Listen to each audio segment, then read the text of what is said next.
All right, cool. Yeah. So who wants to do a recap of last week? I'll be honest with you, I can't remember yesterday, so not me. We were in a tavern, and these big things appeared, and they nearly killed us multiple times. And they kept coming, and they kept coming, and they kept coming. Ah, yes. Yeah, you had a weird night with a skin peeling dog. Oh yeah, that was fun. That was dog, it. man. Yep, and you burnt it, stayed up half the night. Creepy. Yep. And then next day was a meeting, big storm, and then people were turning into these monsters. I killed one by hitting it in the nuts. Yeah, you literally killed one by hitting it in the nuts. But then they nearly killed you because these things were nasty. Because we blew our load on all the little ones. Yeah, it's true. It's true. Because some of the little ones, Beatrice, you shredded one. I one-hit one with a spell. You shredded one with like a blast of wind that like peeled its skin off. With a combination of Seamus's magic and Henry's club, you killed another one. So in the aftermath of that, I think we start with the like kind of chapter opening thing. So it says chapter 1 part 2, the lady, and then it probably zooms in on like the next morning after all that happened. So I remember you guys built a fire.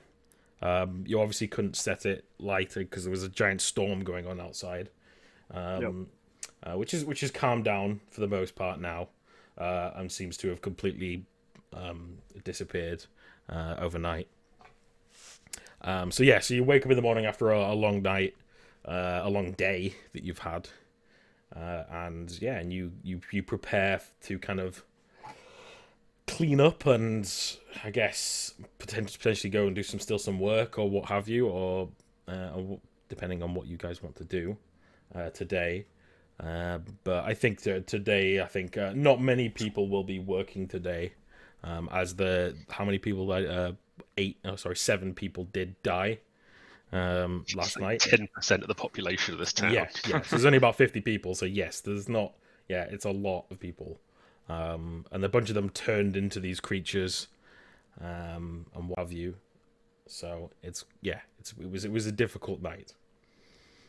So I think you guys kind of eventually wake up. You probably all had like a bit of a lie-in of some kind.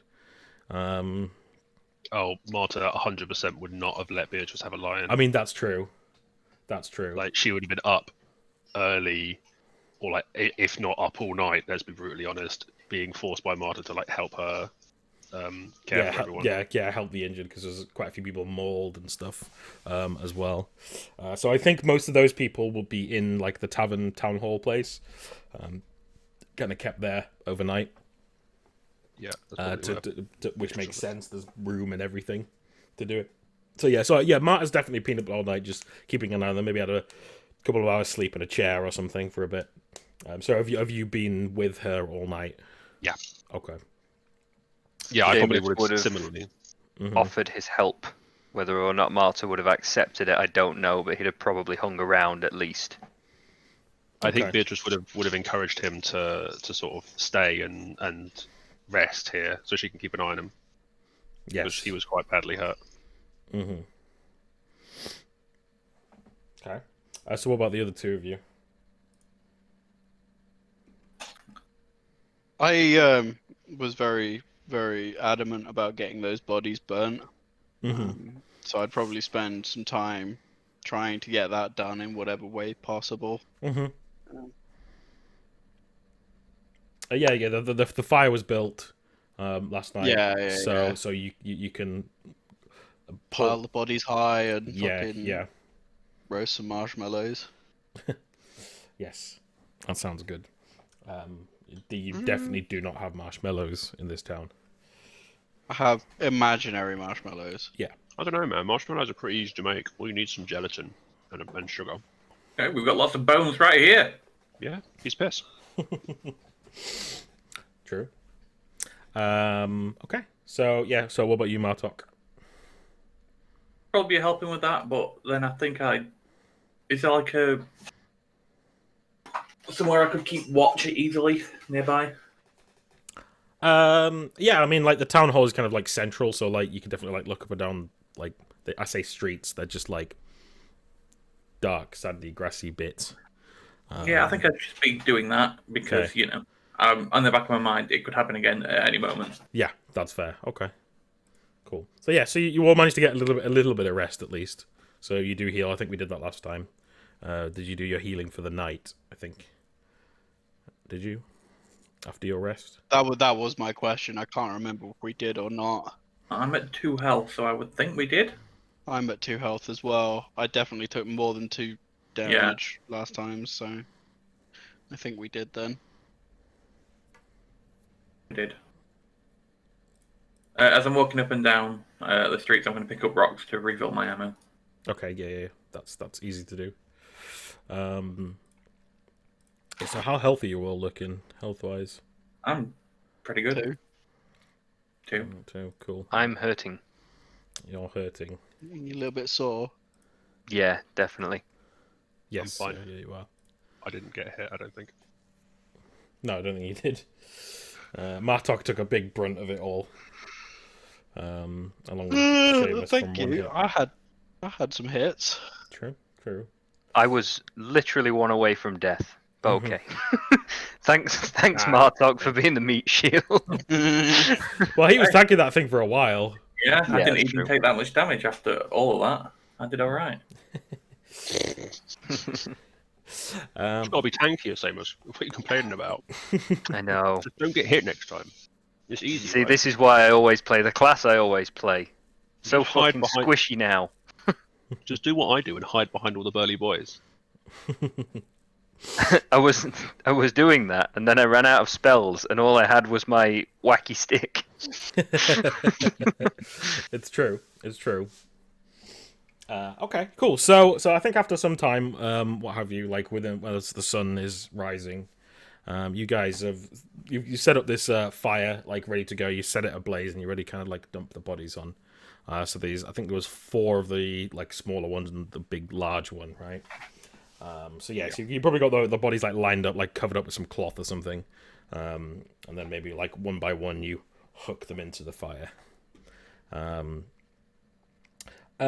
So are you guys doing the hooking? So like, what the 2 strongest would be Martok and Henry, right? Doing the probably. hefting onto the fire. Yeah. Okay. Can both? Although there is a bit of a height discrepancy there, so I only Henry's doing have most of it. I only have dwarf heritage. I'm still as tall as you are, dickhead. I'm just stuck here. Yeah, essentially, yeah. He says on his tiptoes. I'm fucking hench. He says at 5'6". Well, yeah. He's probably like yeah. He's probably about average height. 5'6" in the morning. To be fair, I'm 62 as well, so I've got a bit of a bent back. You know? Yeah. Okay, so as you hook the first one on the fire, and then there's a huge like blast as it catches fire really quickly. As you can see it just straight off just start erupting in this kind of normal coloured fire. As it bursts up, like it's like throwing like a load of petrol on the fire all at once, and it kind of like explodes outwards. So that probably takes you back a little bit, and there's probably a few people nearby of the family members who like died, who are kind of like just like looking on as this some kind of like weird funeral of some kind. As you burn these monsters that previously were their family members. Once you've you throw the first one on, and then you get ready to throw the second one off. Can both of you make a quick perception thing for me? Depends if I can find perception or not. There we go. No, it's that one. And Beatrice and Shema, if you're here as well, or are you still helping Marta? I'd still be helping Marta. Okay. Yeah. Okay. So Martok, as you're swinging it, you're probably like holding it by like the shoulders or like underneath the arms or what have you. This is the No, one. I'm doing legs and just catapulting them over. No, yeah, I'm doing it respectfully. Yeah. So as you're kind of grabbing it, this is probably the one that Henry jumped and like caved the back of its head in. So as you're kind of like lifting it up, making sure like as the head is like caved in the back, you see a small like mark on the back of its neck. That seems like almost like a brand on the back of its neck. And I'll show you this that looks like that. Ooh. On the back of its neck. Is that anything I might have seen before? Definitely not. Deathly Hallows. It's not the Deathly Hallows, not even close. Yeah, it looks nothing like that. You Harry Potter. God, have you even seen Harry Potter now? Probably not since it came out. Not gonna lie. No, I've seen it ages ago. What was I? God damn it. Sorry. It's fine. Yeah, no, it's something Dark Lord. it's definitely something you haven't seen before. Like, it's not in any language you know or have written or anything like that. So no, it's just this kind of like it looks like it was like a brand, like a hot iron poker that's just like being put onto the back of its neck with this symbol on it. I'll check the backs of the necks of all the other bodies. Okay, so yes, the four remaining bodies, yes, they all seem to have like this mark on the back of their neck. Not necessarily in the same place, but like generally on the back of their neck. I'll take my knife out and I'll cut this bit of skin off before I chuck the body in the fire. Okay. Off one of them. So Yeah, I've got it. Mm-hmm.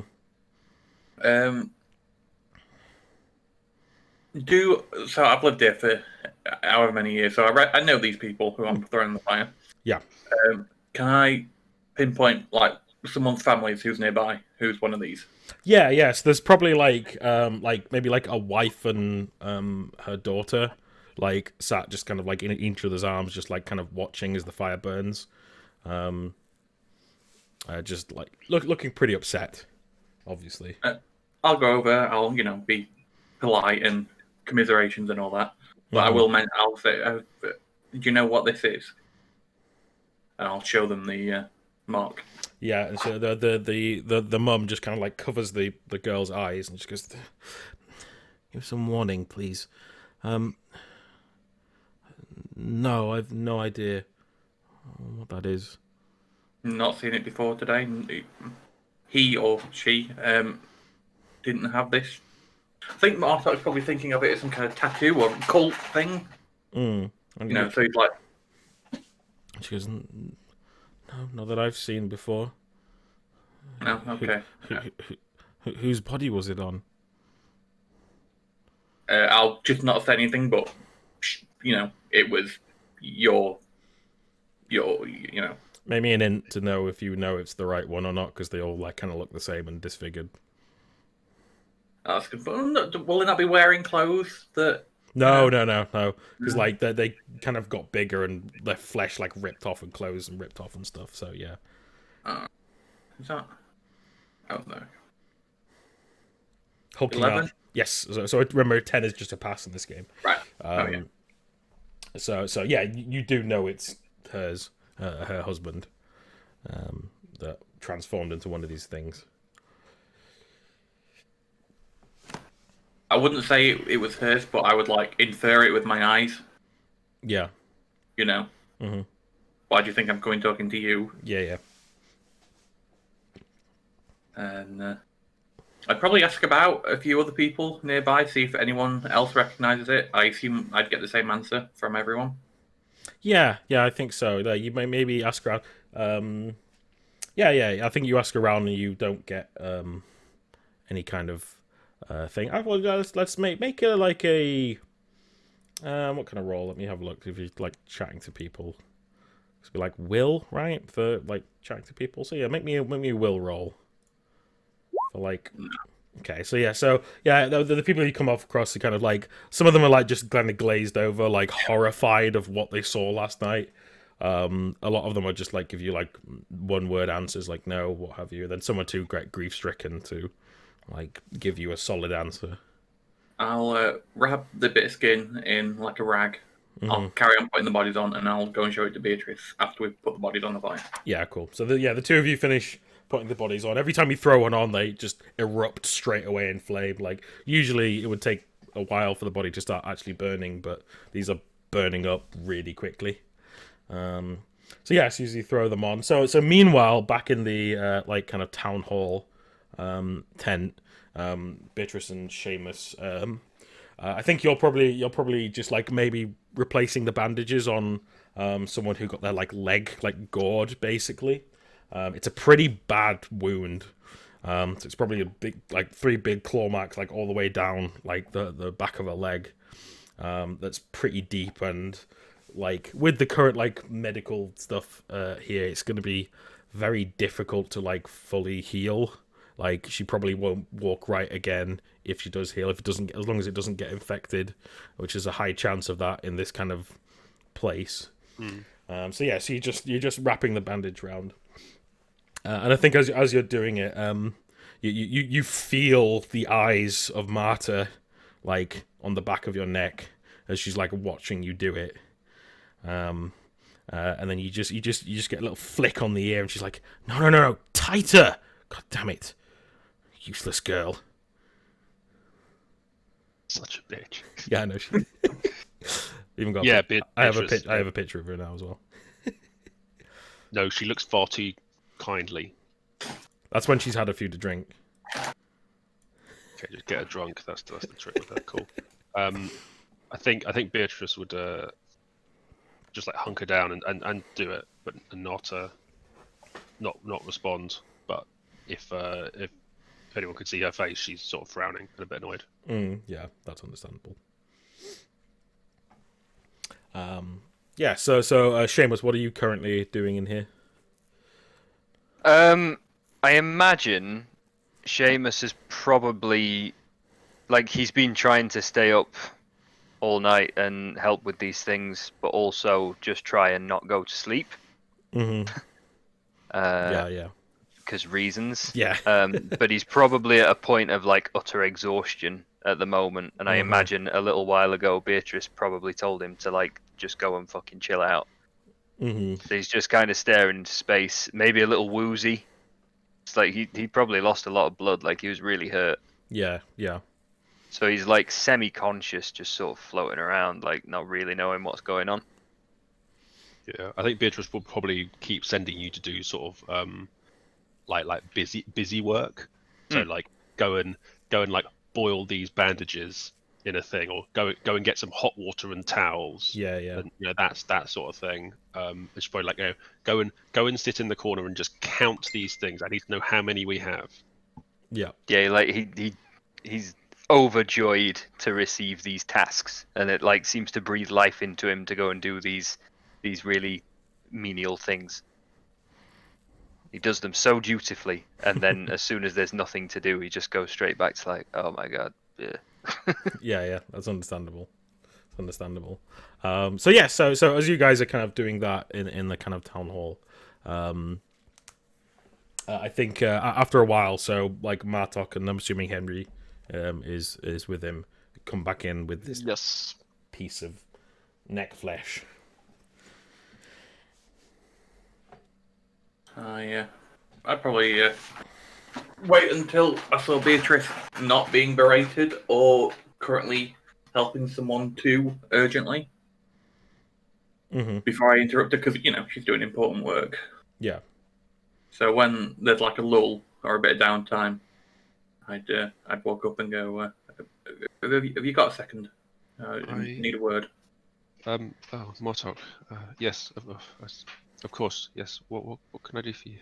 I'd walk towards a quieter place out of the eyesight of everyone, because after some of the shocking gasps that I got when I showed other people flesh, I figured that maybe not do that in front of people. So walk towards the corner and back to everyone and go, this was on the back of all of their necks. Have you seen it before? and I'd show you. Little gasp of shock. Yeah. It's a good question. Have I seen anything like this before? Make an int check. I am, after all, a scholar of the occult. It's true. Can I get a boon? No. You get to make the roll in the first place. Well, that's the whole point of the professions. They give you a boon if they're applicable. I mean, that's true, right? Yeah, that is true. That is in the rules. So yeah, go on. You can have a boon. Yeah.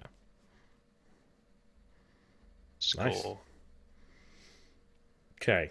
So, as you look at it, you don't recognize like the actual symbol, the exact symbol, but you've probably seen in some of like Marta's books that you've been like running through in like the middle of the night when you can't sleep or what have you, when you're not supposed to be in there, and look at the books that she's not shown you yet, kind of thing. The forbidden section. Yeah, the forbidden section. Yeah, and so you don't recognize like the whole thing, or like, oh, this means this, or what have you. But it's like you are on the right track. It's definitely like of like the occult, in some way. You I think the bit that you kind of understand. So the top part of it, which is kind of like the kind of double cross, is related to blood rituals and like blood magic.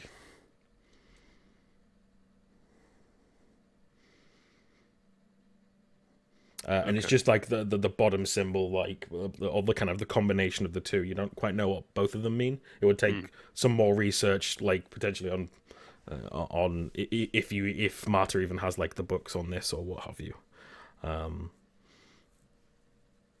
to figure out what the potentially rest of it is. Yeah, that makes sense. Mm-hmm. So it's not a monthly jam subscription, which is what I was guessing. No, it's not. I'm disappointed. Nope. So, Martok not being a man of magic, he sees the brand. He's assuming that probably the only person around here that could brand anyone would be the smith. Mm-hmm. Resident cannibal.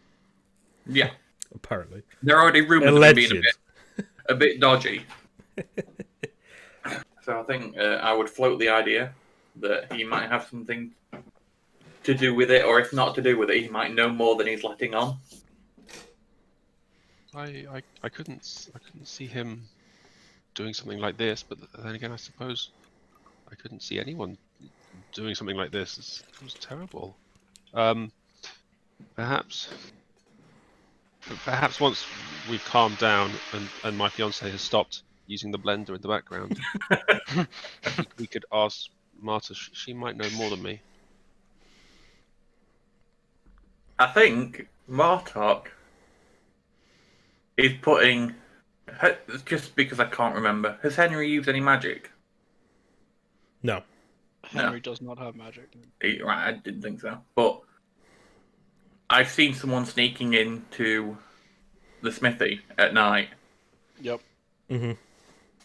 Was it the night before the attacks happened? Yes. And I'm thinking that someone's been branding people. Mm-hmm. This is going through Martok's head at the moment, and Okay. he's looking at Henry very suspiciously. And I think when there's a bit of a lull, I'm going to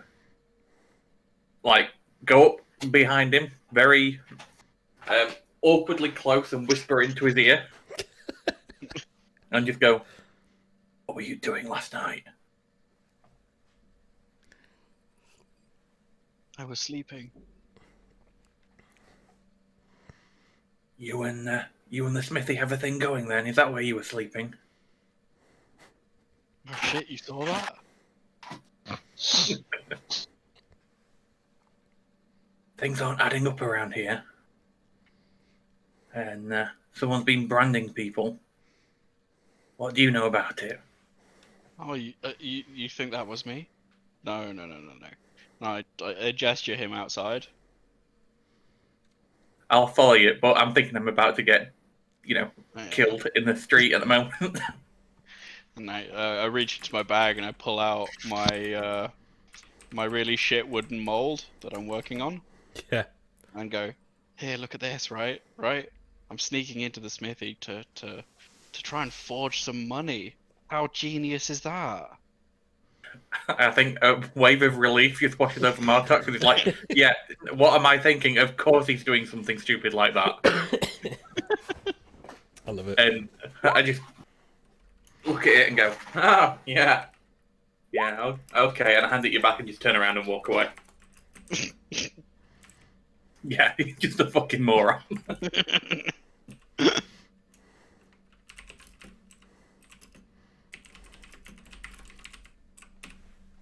Okay, yeah. So brilliant. Okay.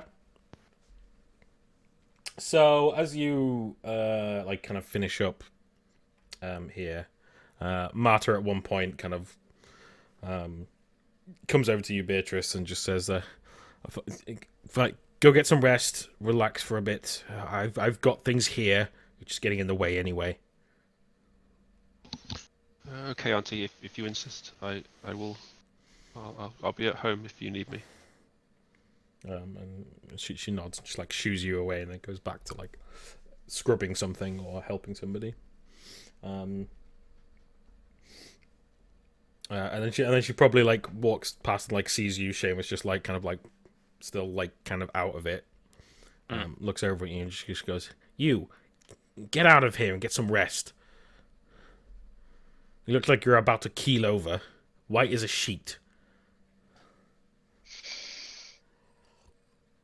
Yes, maybe I should go lie down. Will you be okay here, though? Been a long night for everyone. Yes, go, get out of here. Okay, well, please call if you need me. I won't be far away. He sort of slumps up and walks really slowly. Just give me a quick will roll, real quick. Sure. That one. Okay. As you're like walking away, you see her look back, and just give this like look of concern towards you. As you walk away, and then she turns back and carries on with the work. Does Seamus sleep in the communal area? Mm-hmm. Yeah, he's one of them. Yeah. Yeah, I think Martok would offer you to sleep at his hut. He saw how bravely you fought, and offers you to sleep at his house. Oh, sleepover. I can't say that I did any fighting, Martok. It from where I was, it appeared that you were the brave one. But I thank you for your kind offer. I'll definitely take you up on that. I'll walk you over, and I'll let you in. It's like literally a one-bedroom hut with one bed, and I'll let you go on the bed. But if you notice, there's a freshly installed wooden bar, like locking system on the door after the last couple of nights. Like, so you can literally just get a big plank and put it over the door to lock it. And, Seamus is sort of just like looking around the place, and he turns to you and he says,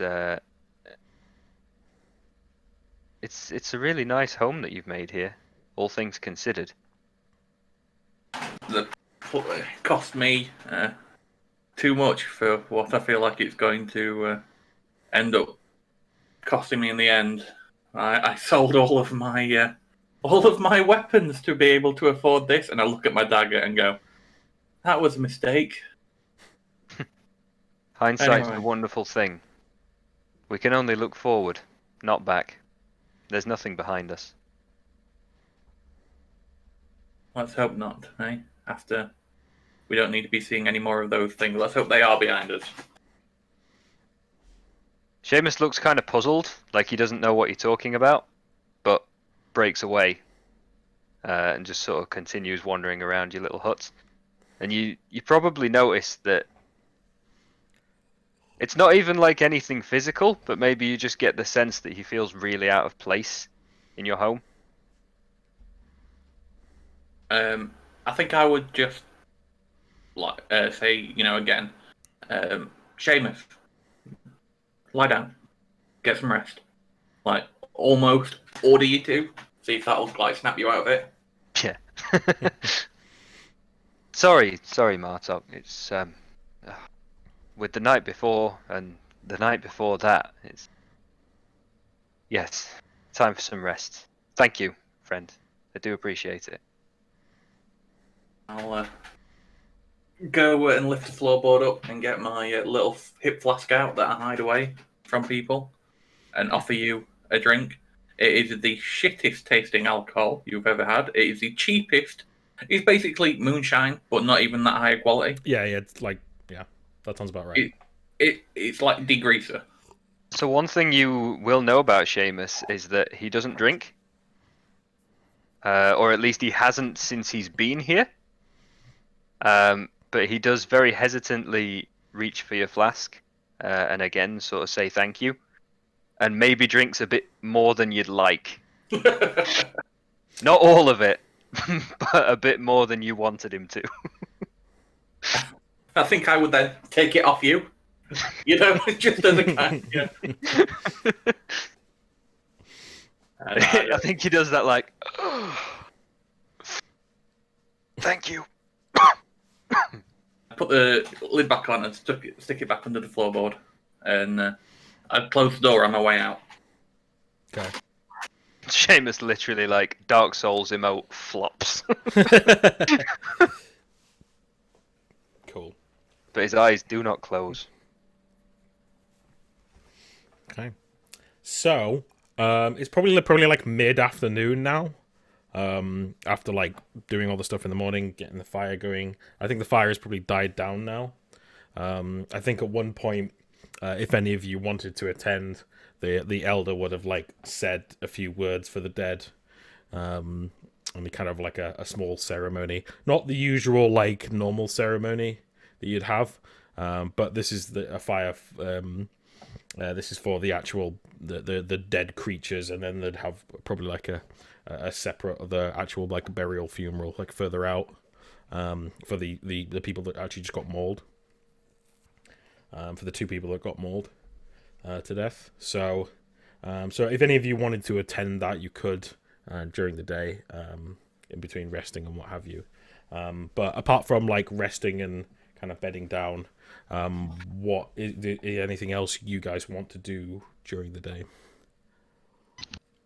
I think Beatrice, when she went back to sort of home, as it were, she would have sort of wanted not to go to sleep, and have made a cup of tea, got in the sort of the armchair, and be sort of reading through some of the books that she would have access to, that might have had information about this in, and then 100% would have fallen asleep before starting her cup of tea. Yeah. I don't think any of those books would be definitely locked away in like Marta's like little shed, alchemy hut, which would currently be locked. Yeah. So you could attempt to break into there if you wish, but No, Beatrice wouldn't. Yeah, that's fair. But yeah, you'd probably like just pick up a book and just that would be in the house or what have you, and then just fall asleep to it. What are the rest of you wanting to do anything else? I'm asleep on my rocking chair because I'm not going to be sleeping tonight. Okay. So it's still light out, right? Yeah. You still got like a few midday, more hours of light. Yeah. I mean, the one activity that Henry would want to be doing, he can't do until nighttime anyway. Mhm. So I think he would probably think, oh, you know what? I might actually be getting better at this whole fishing thing, seeing as how yesterday went so freaking well. So I'll go and spend a couple of hours trying to do that by myself. Okay. So you were heading to the forge like at night, or you're planning to? Potentially, but I was going to do some fishing first. Okay, yeah, you're actually gonna go do. Yeah, you're actually gonna go do some work. So you'd be pretty much out there by yourself. Yeah. Because like most of the town would be in mourning, and I don't think anyone else would be really out there. But yeah, you can roll. Give me like an agility roll, and then let's see if you have a good catch of these last kind of few hours. Nah. Okay, Nope. so it's you don't catch anything. Like you're probably distracted still, right? Yeah. You're out here by yourself, and as like the sun goes down, you're like, maybe after last night you shouldn't be out here like too long after dark. Yeah, definitely. After all the shit that's gone down. But yeah, okay. So yeah, unfortunately you don't make any money from fish or anything. Seamus is just... Are you just sleeping, Seamus? You're just exhausted? Yeah, that's maybe not the word for it. I think every Yeah. time he drops off, he's rudely awoken. So internally. Yeah, I mean, yeah. So he's not really getting much sleep. He's just sort of up and down. Mm-hmm. He's that exhausted he drops off, but then he keeps on just like constantly. Yeah. Okay. All right. So Beatrice is fast asleep in the armchair. Martok is... Are you staying awake all night, Martok? He will be, so he's like trying to get nap now, so he's a bit more awake. I know that might not work mechanically, but that is what he's trying to do. Yeah, well, because the thing is, like, so there's rules for this. So if you try and stay awake, basically you'll roll pretty much every roll with one bane the next day Right. if you stay awake. That's how it works. So it's the same with food and drink, right? So if you don't have any food or drink for a day, you roll with one bane the next day, and it keeps But can he not- escalating. Can he not take the sleep that he needs like earlier and then? Well, no, because you already took that earlier, right? So this is the next night, essentially. Yeah, but he snoozed in the day, I think, is what Lou's Oh, getting at. okay, yeah. So sorry. Yeah. I'm trying Okay. to, like, I mean, I know mechanically I'll still probably get, but I am like, so woke up, did the, the fight, Mm-hmm. buried the bodies. So it's at least late afternoon. I've gone for a few hours because I'm exhausted from fighting and burying and digging. Yeah. Okay. So I'm trying to get a few hours now. So yeah, I'm not going to be fully rested tomorrow, but I might not be. I'm not awake for a full night type thing. Yeah, okay. Yeah, that's fine. Right. That's fine then. As long as you get like some rest, that's completely Yeah. fine. You won't get the benefits of having a full rest, so you won't heal anymore. Yeah, that's fine. But you won't be sleep deprived. Yeah. Yeah, that's completely fine. That's fine. Okay. All right. So, it kind of gets like, so it calms down during the late nights. So it probably gets to like maybe 2-3 in the morning equivalent. And you're obviously sat outside like watching on your rocking chair, Martok, like try to stay awake, occasionally taking a sip from your flask or what have you. Yeah. With your like lantern next to you, and you're probably like your light is probably like the only light like on in this like whole area. So there's just kind of you're like a beacon, so to speak, of this area. And we probably get that shot of like looking down this like dark street with these kind of dark outlines of these huts, and then just like you in your deck chair with this lamp next to you. Yeah, and so the wind starts to pick up and it starts to drizzle a little bit. As you do it. So Henry, are you wanting to wake up and try and go to the forge during the night? I don't think so. I think I'd still be working on my mold. Okay, yeah, you're still working on your mold. Yeah, it's not finished yet. Okay, give me a roll for your mold if you're kind of like doing it. Give me like an be agility. Agility, yeah. Ooh. Nice. Okay, so yeah, so it's coming along. It's not quite there yet, like, but the mold itself is like looking like it could work.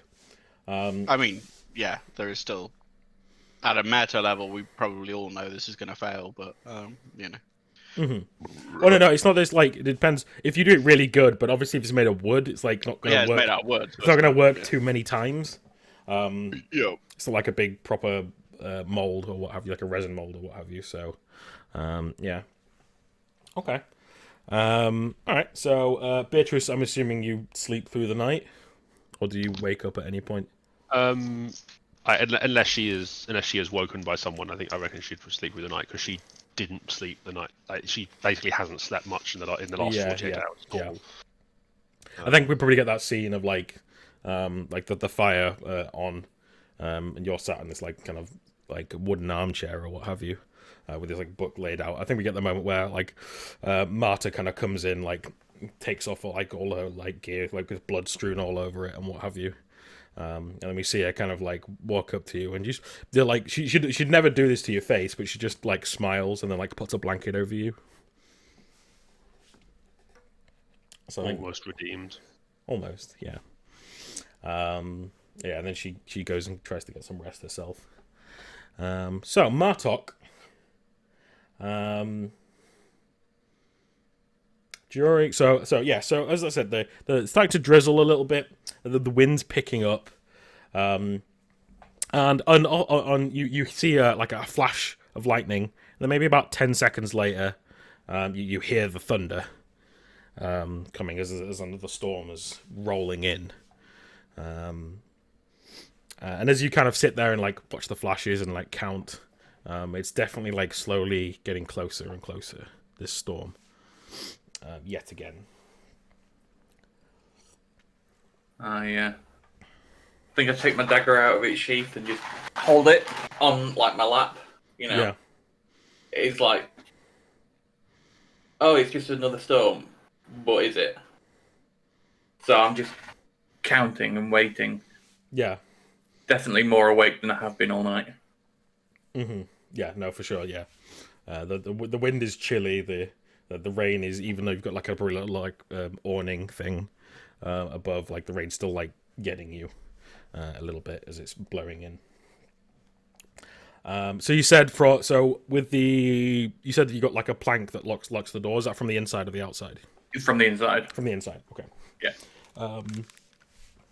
So during the night, so Seamus, you probably, you said you kind of keep waking up, having a very restless night, as you are trying to sleep. Yeah, you probably fell asleep like straight away as you kind of head hit the pillow, but then keep waking up every hour or so, or what have you, and keep remembering what happened last night, and maybe get like the flashes of like image of like you holding your hand out, and then the damage of Henry's club doing more damage than it should have, and felt like you were the purpose of that was you doing that, but you can't be sure.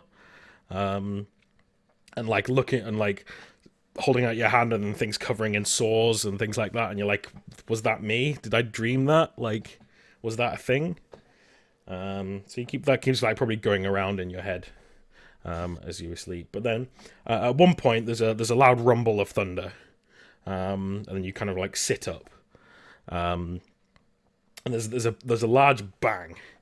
As Martok, you hear this bang as well, as maybe you drifted off for a second, or what have you, in between the thunder strikes. Yeah. But you're woken up by this, and you turn around, and the door to your place is wide open, and the inside of the bar on the inside is like on the floor. And Seamus, you wake up to this door banging open, and then what do you guys do? Obviously pretty startled, so and probably quite frightened, actually. So sort of like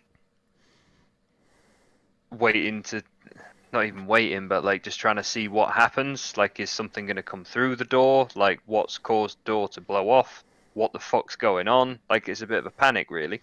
So it's not blown off. The door's not damaged. It's just the thing's been lifted off, banged on the floor, and the door's been like thrown open. Okay. So after a while, that would become apparent. Yeah. I think I'd assume it was Seamus, because who else could it be? Mm-hmm. I'd probably like get up and just be like, "What the fuck are you doing? You scared the shit out of me!" And then I'd like, my eyes would adjust to the darkness inside, and I'd see you like nowhere near the door. Yeah, he's actually just sat up in the bed still, Looking very scared at the door as well. It's like, that That wasn't me. I thought it was you. I'd grab the lantern from outside and like just peer inside, just to light up the inside of the cabin. Yeah, so as you peer inside, there's like everything seems to be in order in the room. Everything's still where you left it, but there's just like this kind of like faint like haze in the room, like a faint like someone just like popped on like a smoke machine just for a couple of minutes. That's just like filled the room slightly, or someone vaped a bit and it's just like hanging in the air.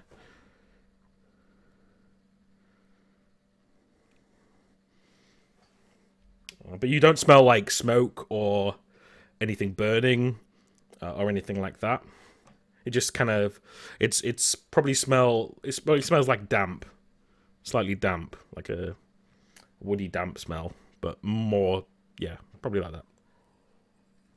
I'd listen out very carefully. Can I hear anything out of the ordinary apart from the storm? No, I don't think so. I think you hear the rain's probably coming down pretty heavy now, and then the thunderstorm's kind of nearby. Are probably only about a couple of miles away, probably. And I don't think you hear anything else now. What about you, Seamus? Do you do anything? So you see this like haze as well. I think Seamus is probably in a weird sort of state of delirium. Mm-hmm. Because like he's also got some sort of underlying stuff going on where he's not sure if what he's seeing is real or not. Yeah. And he's like in denial about things he is seeing. So he's really like, he doesn't know what to make of it. And he's just kind of observing in a way to see what happens. Like he feels like it's a dream. Yeah. Still. Okay. After a while, he probably just gets up and maybe like waves his hand through the smoke. Like it's not super thick. It's just like a haze. Yeah, just like the wispy sort of like tries to waft it away. Mm-hmm. Yeah, and it wafts through your fingers as would like some mist. Yeah. Come on, let's close up. Freezing in here. Yeah, I think I'd put the bar back on as I close the door, and I'm gonna have a walk around the town. Okay. So as you like close the door, and then Seamus, do you put the bar back on? Yes. Okay. Can both of you make a perception, please?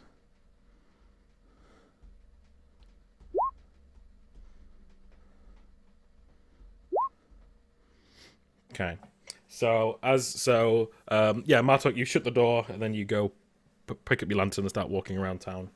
And we'll come back to you. And Seamus, you lift up off the floor the bar, put it on, and then you turn around and then you see, as you look down on the floorboards, there's these like watery footprints that lead up to where you were sleeping, the bed. So it's just like splashes of water that looks like in kind of like the shape of a footprint. Not like a perfect footprint, but just like wet. Someone's walked with wet feet like through here. Like a human foot. Yeah, like a human foot. Okay. He's gonna do the horror movie slow turn around to look at the bed. Mm-hmm. You don't see anything. Can you tell which way the steps were going? They were going towards the bed. Towards the bed.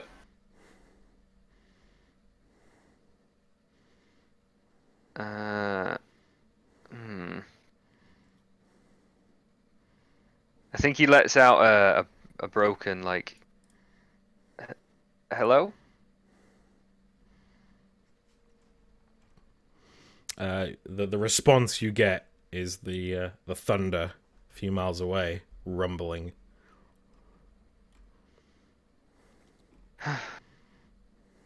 Do need some rest. Seamus says as he goes back over to the bed somewhat tentatively. Mm-hmm. Why are you flicking through my character sheet, Joe? No reason. I think one thing he does do actually that he's not done yet is so when he gets back to the bed, assuming nothing too mental happens, No. that's all right then. One thing he does do is in his things that he has on him, he gets out a very small silver mirror Mm-hmm. and just kind of admires it. He's not looking at himself in it. He's Yeah. like using it to look at things. So you like use the like look around the room.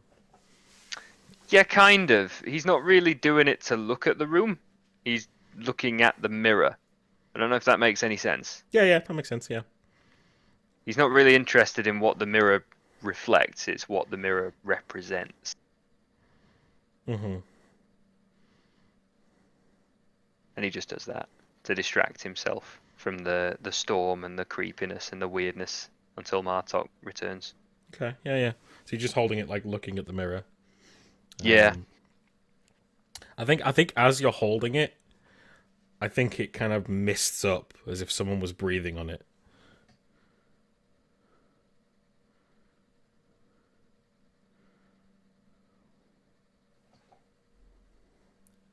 In very, very small letters in the mist, he writes, "Hello?" ? On the mirror. Nothing happens. Okay. Must just be the cold, he says to himself, as he often talks to himself. Mm-hmm. And he lets out a really long sigh and just continues to sort of admire the mirror. Okay. All right. So Martok, you're going to have a wander around. Yeah. The town. Okay. So give Probably. me. So what's your plan? Just to kind of patrol the town. You walk up and down. Are you just doing one loop and going back, or?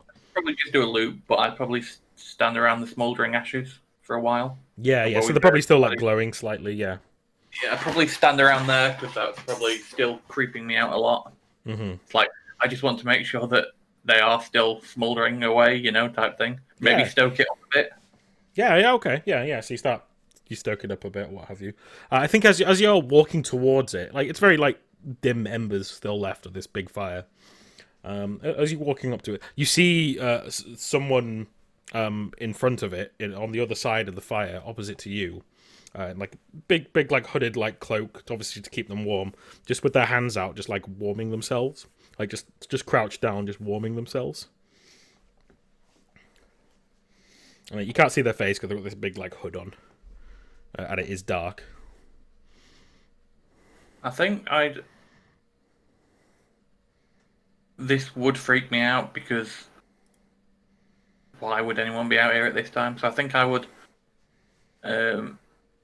like, turn off my lantern and watch from the dark. Okay. Like this is turn off the lantern, place it down, and just like stand between two huts or something, Yeah. and just watch to see what they do. Okay. Yeah.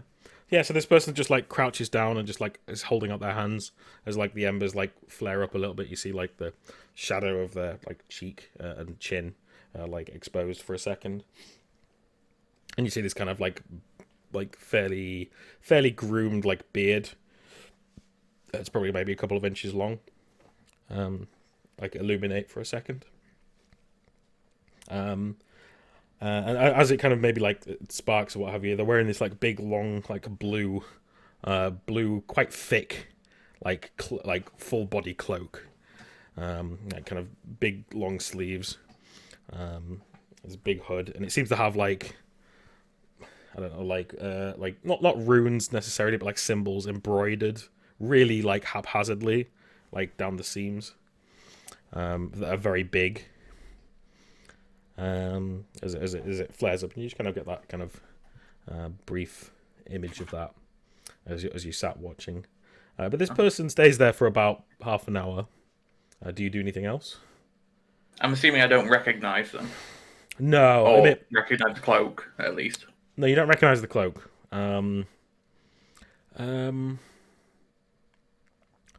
Actually, give me an hint. Give me an hint, because you might recognize the cloak. 18. Okay, so the cloak,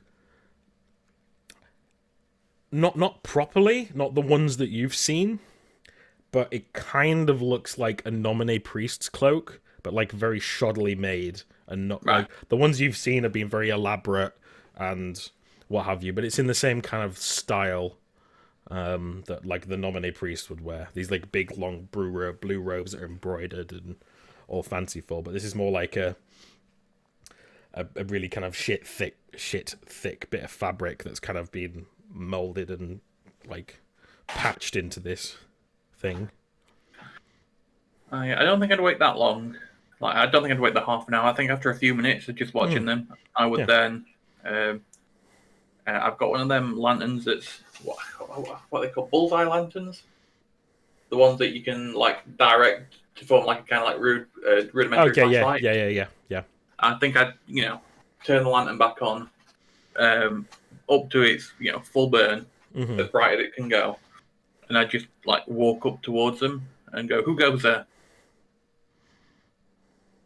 And like just try and like keep the light on them. Yeah.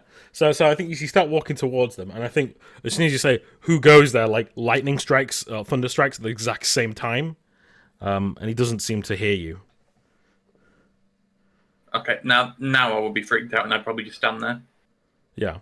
and I'd wait a few seconds, and I'd say it again, louder. Yeah.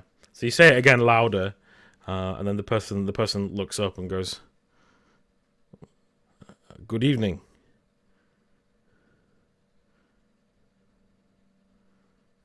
So you still can't see his face because he's got this big hood on. Probably just I'm probably like 30 feet away or so, Yeah. So I'd probably just shout, over the sound of the wind and the rain. What business have you got here?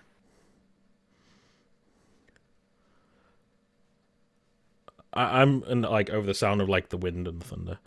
I'm just looking for a place to stay for a while. I saw the fire. Do we often get visitors? No. No, so this is a definite rarity. Like occasionally you get like someone else coming here. Yeah. And like it's not necessarily this place isn't like oh you exile people here. That has happened before. Not for a long time now, but it's like people come here who have nowhere else to go. Basically, is when people have come here. But it's been quite a while since you've had like a new addition that's not been someone who's born here. I'd assume that the only way to get here relatively easily would be on horseback. Like I assume you can't like walk here very easily. Yeah, like it's like almost a week's 3-4 days walk to Pater Post from here, which is like the nearest like civilization essentially, and that's like even smaller. And then from the nearest town, it's probably like at least a couple of weeks, maybe longer walk on foot, maybe. Yeah, so it's not easy to get around here, but yeah, horse would be the easiest way to kind of get around here. I shout back. Probably along the lines of, I think you'd believe it to be true and say something like, "This place is cursed. You'd be best finding somewhere else to stay." Okay. He goes, "Cursed. This whole country is cursed. I'm assuming it's no different from the rest of it." And then he from his crouching position, he stands up, and like he seems to like hold his knees as he stands up. Oh, I can take him then. He's old like me, I would scan the area to see if I can see anyone else or any horse or any kind of like travel. Give me a perception.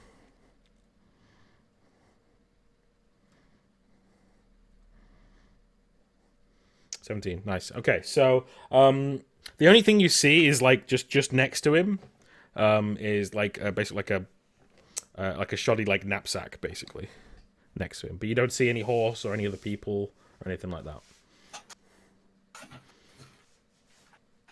Yeah, I'd ask it. I'd go. Where do you come from?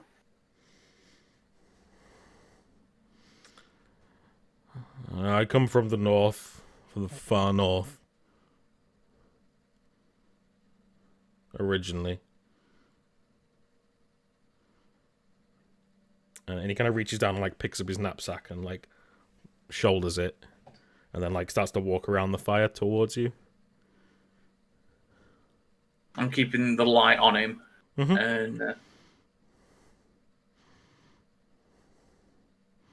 no, I'd wait to see what he's doing. Yeah, I okay. wouldn't do it. Yeah. Yeah, so he starts walking towards you, and like as the light gets close, because it probably has. My hand has been on my dagger all this time. You know, Yeah, of course, yeah.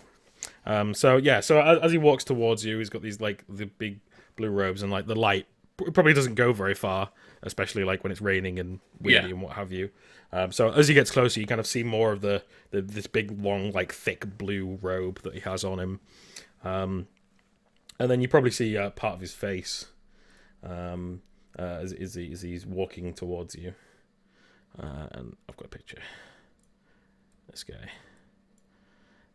So he pulls the hood back like slightly so he can see as he gets within like closer to you, and you see he's got these loads of like pots and scars and like burnt bits, and one of his eyes is slightly like white and wizened. It looks like he looks like you can't potentially see out of it, and he's got this kind of like bushy, like kind of speckled, like black and grey, like a beard, as well. As he just kind of walks towards you. But he doesn't seem to do anything. He's just got one hand on like his shoulder bag, and the other, he's just walking towards you, and doesn't seem to be anything in his hands. When he got to about 10 feet or so, I'd like to take a half step back, indicating you've come close enough. Yeah. And he holds out a hand and goes, "I mean no harm. I just wish a place to stay for a while. I will work for my food."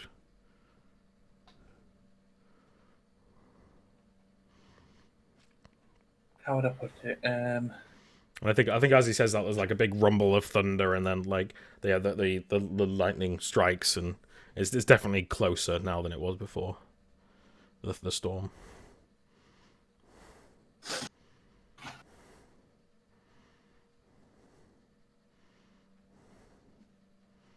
I think there'd probably be a few minutes, like a minute silence as I'm like eyeing him up, and then I think I'd go.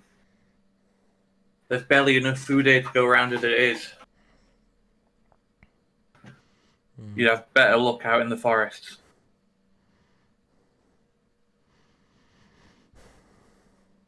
Maybe just for a few nights then. As I said, I will work for it.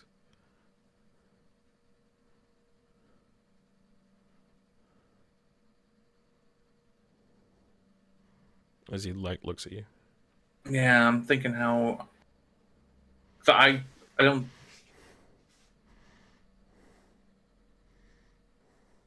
I would.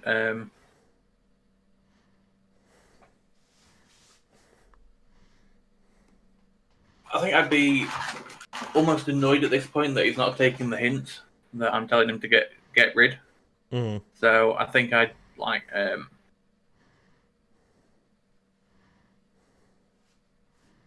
I would angrier. I'd go.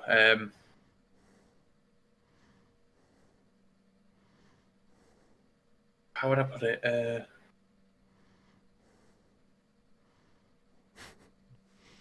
I'm trying to, because he'd say it in an aggressive way, but he still wouldn't be rude about it. But it would be, I'll say it again. This place is cursed, and you'd best not stay here for your own good. And he goes, he looks up at the sky, and like the storm. He says, "Very well. I'm not welcome. Bid you adieu, good sir. And then turns around and slowly walks out of town. I'd follow him to like the edge of town to watch him. Yeah. Yeah, he walks out of town. Yeah, and you see him out there, you walk out of town, start walking up the hills, and then see him like disappear over the top of a hill.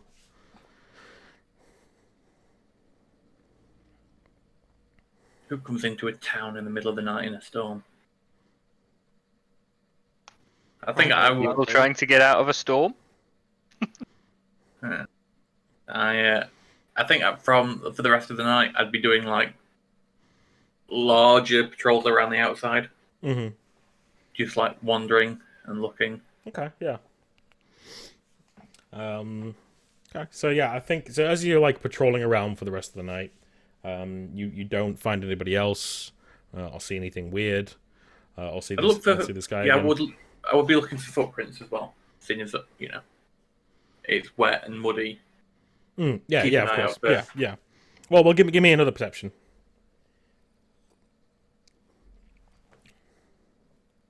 Okay, yeah.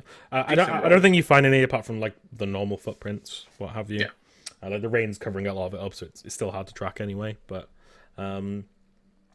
yeah. So you do like a couple of loops around the thing. The storm, like by the time you probably get like halfway around the first time, the storm is definitely like massively overhead, and you actually see the lightning. So there's probably like just after the like. This would be the east side of the town. There's probably like a hill that goes up, like so you see edge of the town, and then the kind of the hill that goes up towards the east. He headed back west, the opposite direction. But you see lightning strike the top of this hill, from a distance away. As you know, it's the storm is very close and overhead. But yeah, you don't see, apart from the storm, you don't see anything else of note for the rest of the night. So, eventually the morning rolls around. By morning, the storm has pretty much subsided. There's still some like clouds overhead, and it's raining a little bit. And there's nothing new. So we'll probably zoom in on Martok, probably like maybe he's had a couple of 10 minutes kip or something, and then wakes up. As you probably hear like some seagulls or something like squawking in the morning, or what have you. So, I think. Henry, you've got your own place, right? Yep. Okay. So probably while you're probably having like a lie-in, there's like a rap on your door. As I get up, pretend to make some coffee and go down the stairs. You're not rich enough for stairs. No, there's no No, stairs. that's what I pretend to be part of the aristocracy. Just a quick one. Full night's sleep equals healing, yes? Yes. Yes. So you heal up to your healing rate. Yep. Wonderful. Okay, cool.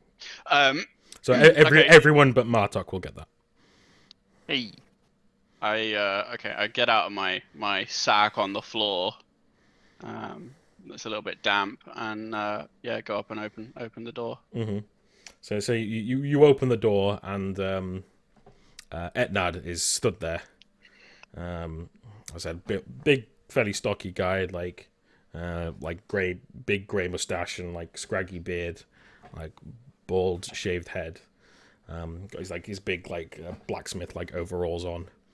And he just stands there and just like looks you up and down for a second. Do you do anything? I look him up and down for a second. Okay. Well, this guy's probably got a good like 5 inches on you, like tall wise. He's a big guy. And yeah, he looks down at you and just says, "Midday. Welcome to the tavern. We need to talk." Okay. Yeah, sure. What And- time is it? And like, he just like points up at the sky, and like it's probably a couple of hours before like midday sun. But like as soon as you start saying something, he just turns around and like walks back down the stairs. Okay. And I mean, yeah, nothing. Go back to bed, get a couple more hours, Kip, you know? okay, yeah, Enjoy that lion, rub it in Martok's face. that's fair. Beatrice, would you have been woken up by like the rest of your siblings, or would Marta have woken you up early? Or Yeah, I reckon Marta would have woken me up. well, I'm not necessarily, because I think she like for this one time, I think she might have let you like sleep in a bit. Okay, fair enough. I still reckon I probably would have gone to Marta's and cause I was like asleep in a chair in Yeah. her place. So even then, I probably would have been woken up by sort of people rattling, her sort of rattling around in the morning. Yeah, and yeah. Stuff. So not like super early, but yeah, like I would be woken up by that. Okay, yeah. So you'd be awake by this point, or what have you. And maybe we get that moment that you're like, right, you're like Marta's not in the house. You assume she's in her hut or somewhere. You're like, maybe I should go help. And then you walk up and open the door, and as you open the door, you see Etnad with his like hand about to knock on the door. And she goes, "Oh, apologies, ma'am." Good morning, Ned. What can I do for you this morning? It's good that you open the door. I need you to come to the tavern midday. I need to speak. Okay, I can meet you there.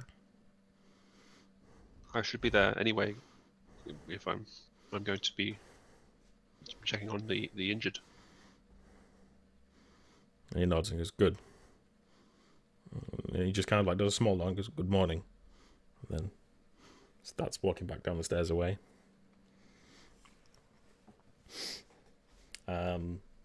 Have you like during in the morning, Martok? Are you like kind of falling in and out of sleep, or are you just still sat there like awake now, like the things are going on and people are moving around?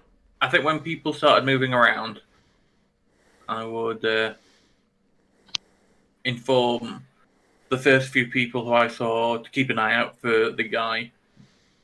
Mhm. And I would, as soon as I informed someone who was relatively high up in like the hierarchy, who I could trust on informing everyone else, I think I would then head back to my hut to dry off. Yeah. And then I'd just spend like the morning drying all my clothes and then dozing probably, Yeah. Okay. because just trying to catch up on a couple of hours. Yeah, that's fair. and, So maybe it's get to the dry. point where you're like, you're like just drifting off. You've just started that REM sleep. There's a rap on the door, Sit bottle and this brag, probably remember- wakes you up as well, Seamus, Hmm. because you're in there as well. Oh, how did I get in? Seamus has got the door. That's true. That's a good point actually. Because I think, to be fair, as soon as it was light, Seamus would have been awake, okay, like fully awake again. So he would have obviously, when you knocked and said it was you, you'd have come in. Maybe he's already got like the fireplace going, knowing that you're gonna want to dry your clothes off, and he's like trying to be overly helpful. okay, And he's just like sat chilling out while you're trying to have a snooze. So when the door knocks and he's startled, yeah, okay. he probably goes to the door. Yeah, that I makes just want sense. to point out Martok is almost naked. He only has like one decent set of clothes. He's basically drying out his good clothes and he's wearing a rag. Well, you probably all do, Seamus right? You is probably not only a all have squeamish man. like having like 2 or 3 pairs of clothes is a luxury here. For sure. And he's only wearing his rag out of modesty for you. Normally he'd just be butt ass naked. You really don't need to be. Seamus is not a prude. He's kind of used to it, but we'll get to that later. Yeah, Martok definitely has old man in a gym energy. You're butt flossing with your dick in my face. Yeah. Please don't.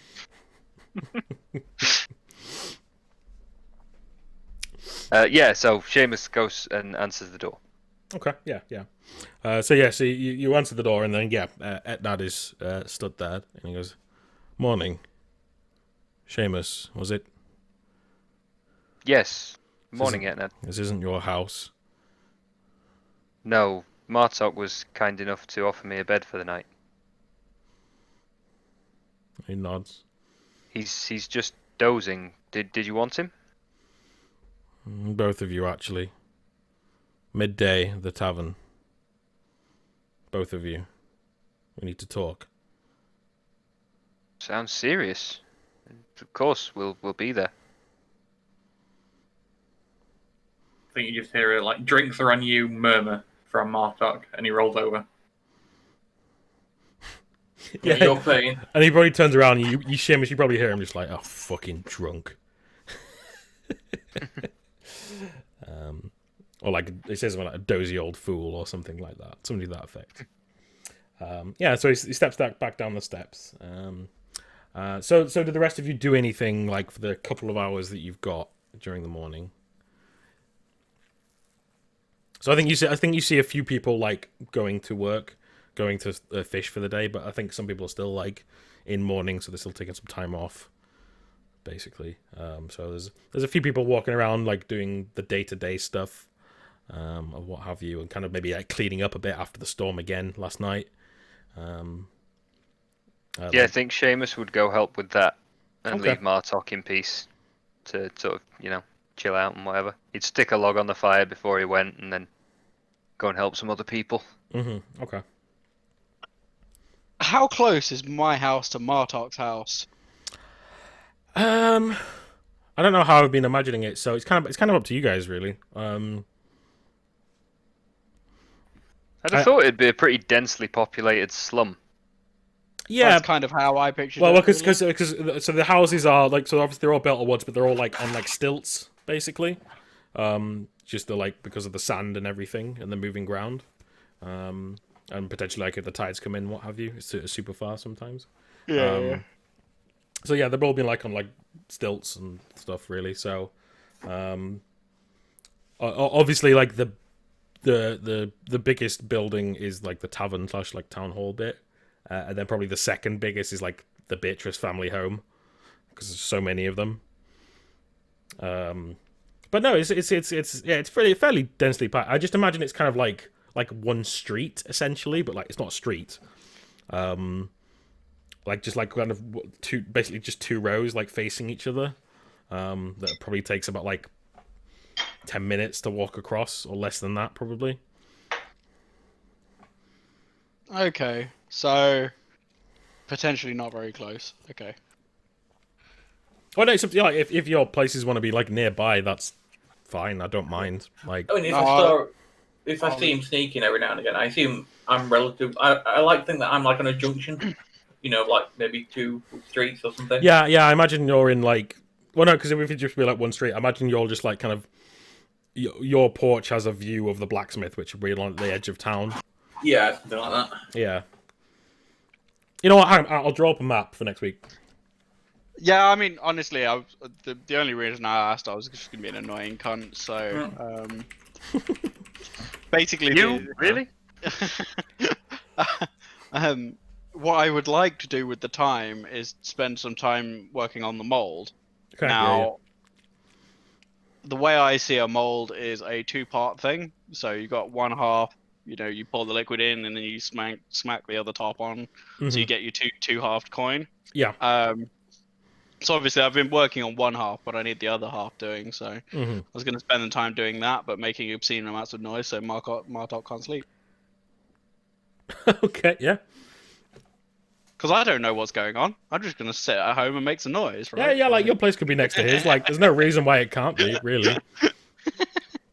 There's no reason why it can't be. I don't mind. You make the decision about where it is. You have the idea of the place in your head, right? So. Yeah. So the way I had it in my head is so like Martok was kind of like on. So I'll just do shitty drawing time. Here we go. So imagine like this is like the street, right? Which is like the entire town, really. So like I'll put So like Martok's place would be like here. I imagine Beatrice is like on the end in one of the bigger houses. Seamus would have been like kind of over here in one of the bigger like communal places. And then you were maybe like on the same street a bit further down either way. That's how I'd imagined it. And then the blacksmith would have been like on this side over here. Yeah. Like here-ish. And then the town hall would have kind of been like here. That's how that's how I had in my head, just from thinking about it. But I can draw up I'll draw up like a proper little map or something for next week. Yeah, I think that'd be quite cool if you could. Yeah. That's fine. It'll give you an idea of where everything is. Yeah. But that's the idea. That's what I had in my head anyway. Cool. All right. So was there anyone else doing anything? For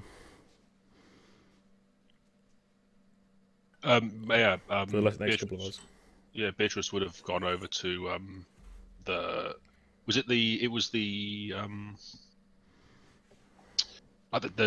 town hall and tavern are the same place. Yes, it's the same place. Yeah. Yeah, so she would have gone back over there. Yeah. After speaking to Ned to check on any of the injured people who are still there. Yeah. Yeah. So Marta will be in there, and as soon as you walk in the door, she just says, "It's about time."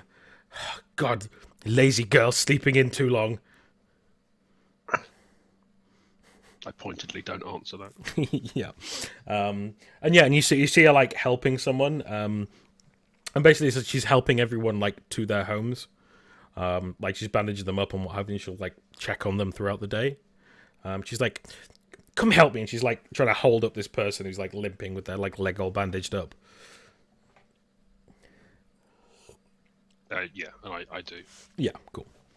So basically she spends the morning kind of like making sure everyone's patched up and redo their bandages and stuff best they can, and kind of she's probably like mixed like some kind of like paste or like herbal paste thing to like stick in the wound for them to not get infected or what have you. And then she's basically slowly helping each one of them home, and you'd be helping with that as well. Yeah, cool. So Martok's asleep. Henry's making a lot of noise, which is fine. And then Seamus is kind of helping, like doing the kind of like clean up after a storm, because it would like blow a load of like sand and silt like into the town and like do like kind of like I guess like silty snow drifts like against some of the buildings and things like that have to be kind of cleared.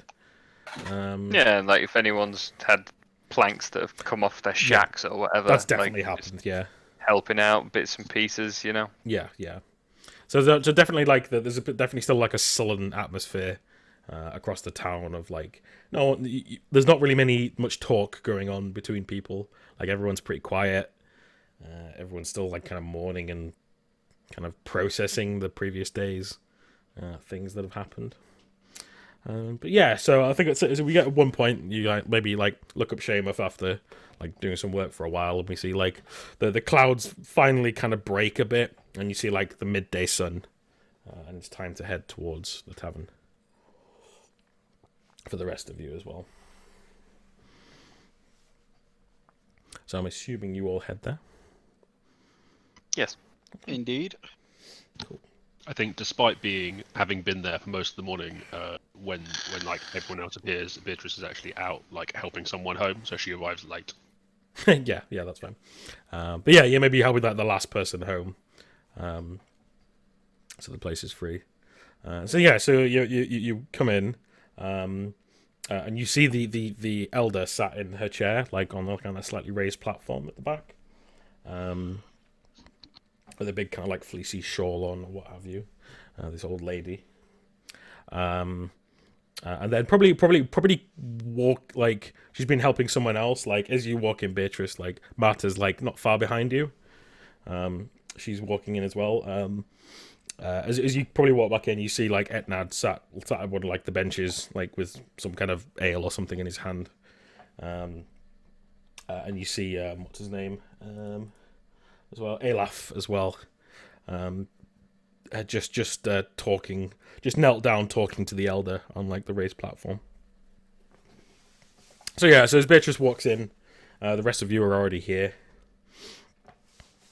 and then Marta sits down like on the same like bench as Etnad. And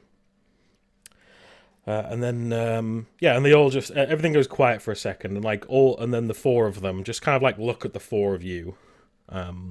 Where do you guys sit? Do you guys sit at the same table, or do you stand, or where do you go? Probably be by the door, honestly. Like, I don't associate with the commoners all that much, so. Yeah, and the last time we were in here, people turned into big beasts. So I'm looking at the exits. Yeah, there's still like stains and stuff on the floor that haven't been cleaned yet. Still smell like blood as well. And there's still probably like on the back corner. There's still probably like a bunch of forks and stuff like stuck into the wall from where bitches threw all the wind at this thing. So yeah, there's still a bit of a mess in here. Seamus would definitely go catch up with Beatrice. Like, make sure she's alright. She had a long ass night too. He's just been out of it since, so. Yeah. Catching up, checking in. Yeah. Do the small talk. Yeah. Okay, so Henry's just like leaning against the door, essentially. What about you, Martok? Yeah, I'm nearby Henry. I'm not staying in this place too long. Yeah, okay. I'm probably sat down though. You know, I'm an old man. Yeah. You pulled up a chair next to the door. Yeah. Okay. Yeah, basically. You all just right. don't want to stand next to me because you're a few inches shorter, aren't you? Okay, so I feel like the title for this session is Two Friends and Two Edgelords Walk into a Bar. Yeah, pretty much. Okay. Yeah. So, after a few moments of you like the two of you, Seamus and Beatrice, are chatting. Martok, you're sat there sullenly. Henry, you're like, "What's happening? Hurry up!" kind of thing. And Olaf, he stands up from talking to the elder and then walks over to like the bar thing, and then just kind of just very, very loudly like slams like a glass, or not like a wooden tankard onto the bar, and just says, "Right, shut the door and listen well."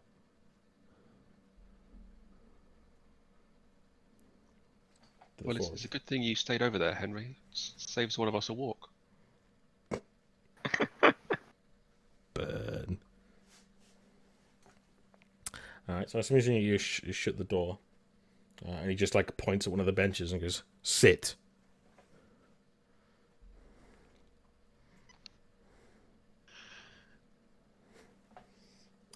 So assuming you sit down. Yeah, I was Why just not? trying to think of a witty retort, but I can't think of one, so I'll just sit down. It's not witty if you have to think. I know, right? But, you know, me and wit, it don't really go well Zing. together. And so Olaf speaks up and he goes, "First things first. On behalf of the elder and the rest of the town, thank you to you four. More would have been lost to us if it weren't for you four." Seamus does that thing where he's like, "Hmm?" And I think yeah. So as you're like looking around, going like, "Me, yeah." You see Marta sat on the same bench as Etnad. She's just staring at you. And then he says, "But we have some questions." And he like does a side eye towards Marta. "We understand what Henry and Martok did. Seemed to be better trained than I thought initially. For an old man." Looks at you, Martok. "With Beatrice and Seamus,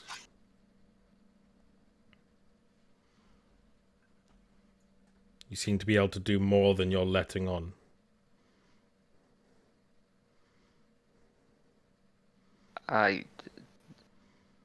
Forgive me, but I don't know what you're talking about.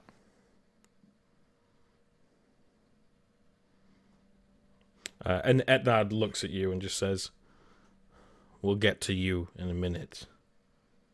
Beatrice. Marta's been speaking at length with me last night about your gifts. I think that she might know more about them than I do. I don't really know what it is or how. She explained that as well. But we'd ask that even though you were protecting the town, you keep your abilities quiet for now. Understand? I should look over towards Martha, sort of like. And then you look her, and she's looking at you, and she kind of like she smiles and kind of like nods like approvingly, and like probably a face you haven't seen before, like a face that's kind of like she's proud, but doesn't say it. But she just nods and smiles towards you, like it's okay. Very constipated. She's never seen that expression before. Yeah, she. Really Yeah. weird. Ironically, like her token. Yeah. Yeah. Should turn it upside down so she looks angry.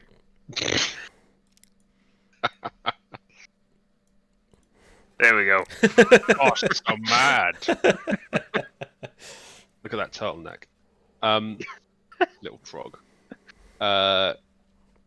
Okay, if that is what you all think is best, of course. Marta speaks up and she says, "It's just for the moment. I will, of course, keep helping you, teaching you what I can with what you have, trying to understand it more. But we just need to keep it between the people in this room.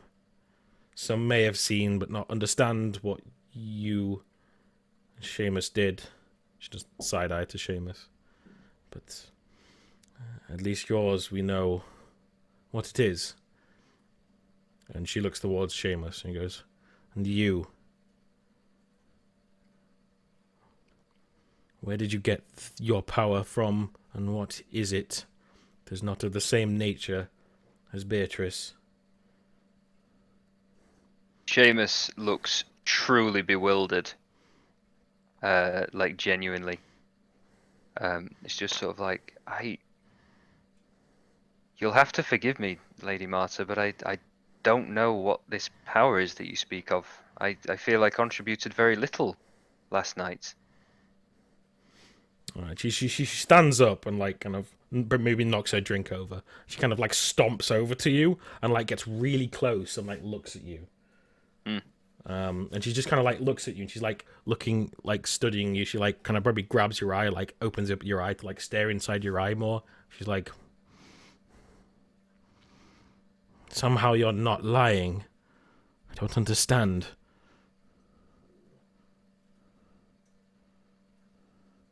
"You really don't know what you did?"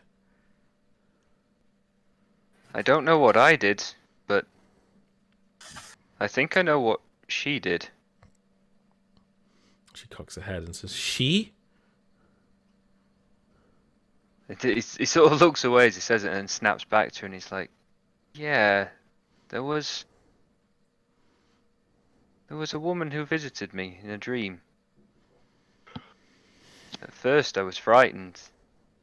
I was paralyzed almost. I felt nothing but cold dread and the most intense fear. But then now I feel warmer. She was there that night. You must have seen her." "Seen who?" I don't know her by name. She sticks out. I could draw her if you like. Or try to.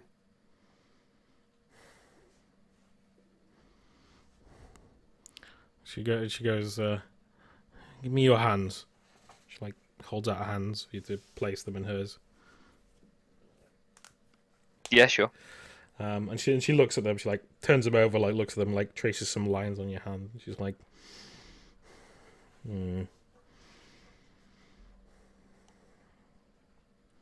Maybe it was something else. I'm gonna have to keep an eye on you. Be careful. And if anything strange happens, come to us. Come to one of us. Of course, Lady Marta. I would always come to you with matters of this nature. Good. Okay. She's like steps back and goes and sits back down, like just like frowning and like confused and thinking. She's got like not looking, just like looking down at the floor, just like the furrowed brow, just concentrating and thinking. And then Olaf pipes up and he goes, "Right. We can all understand each other, yes? We try and keep what happened here yesterday to these people. Understood?" Seamus nervously looks around and then sort of slowly raises his hand. And looks at you. You see Ednad like roll his eyes. Marta's like looking away, and you just see Olaf just go, "What?" I certainly agree that we understand each other.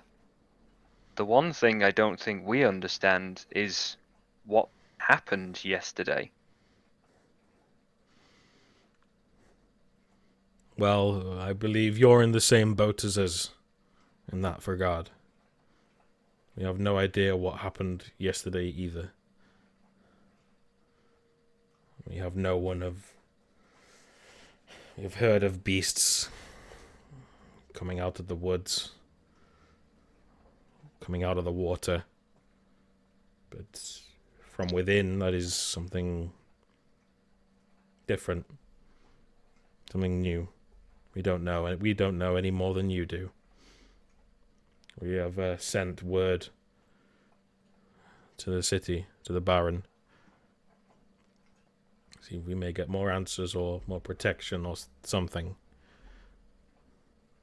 Doubtful, but all we can do is try. This will certainly make his visit more sullen. It will. Right, but Martok, what? Show Etnad that the symbol you found. Would I have it on me? No, probably not. I'd go away here and I'd head back to my. I'd probably put it on the floorboard in my hut. Mm-hmm. I'd go and grab it and then come back. Yeah. Okay. Take it out and I'd roll it open. Mm-hmm. So, yeah, so you come back, you roll it open on the table, and they all look at it and go, "Oh, you found this on the back of the neck of one of them?" On all of them. Marta looks at it and kind of like brings it close, like pulls up her glasses.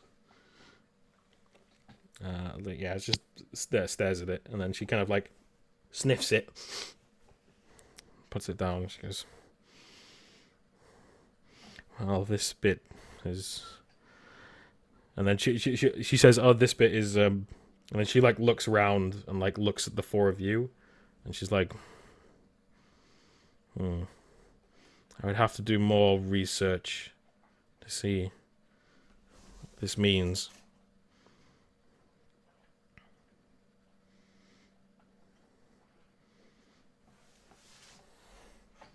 And she goes, and she looks at you, Martok, and she goes, "May I take this?" I have no use of it anymore, and I'd hand it over. But I would like to study take a note of what it actually looks like. Yeah, of course, yeah. So I know what it looks like in the future. Yeah, that's fine. Yeah, I'll leave it on the screen. So yeah, yeah. So she folds it up and like puts it away, and then she walks out. And then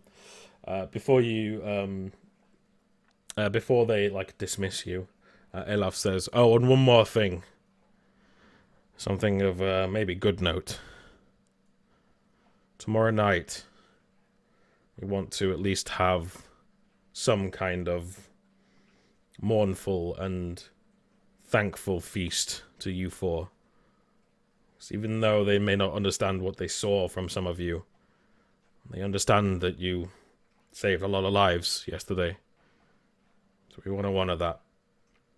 We want to put on some kind of feast best we can in honor of you four. Tomorrow night. I think I'd nod in appreciation. I'm humbled, Sir Etna, truly. We'd have never asked for such a thing, I'm sure. But it's appreciated nonetheless. Good. Beatrice is awkward about this. Yeah. And he goes, all right then.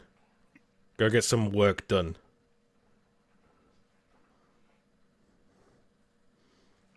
Off we go.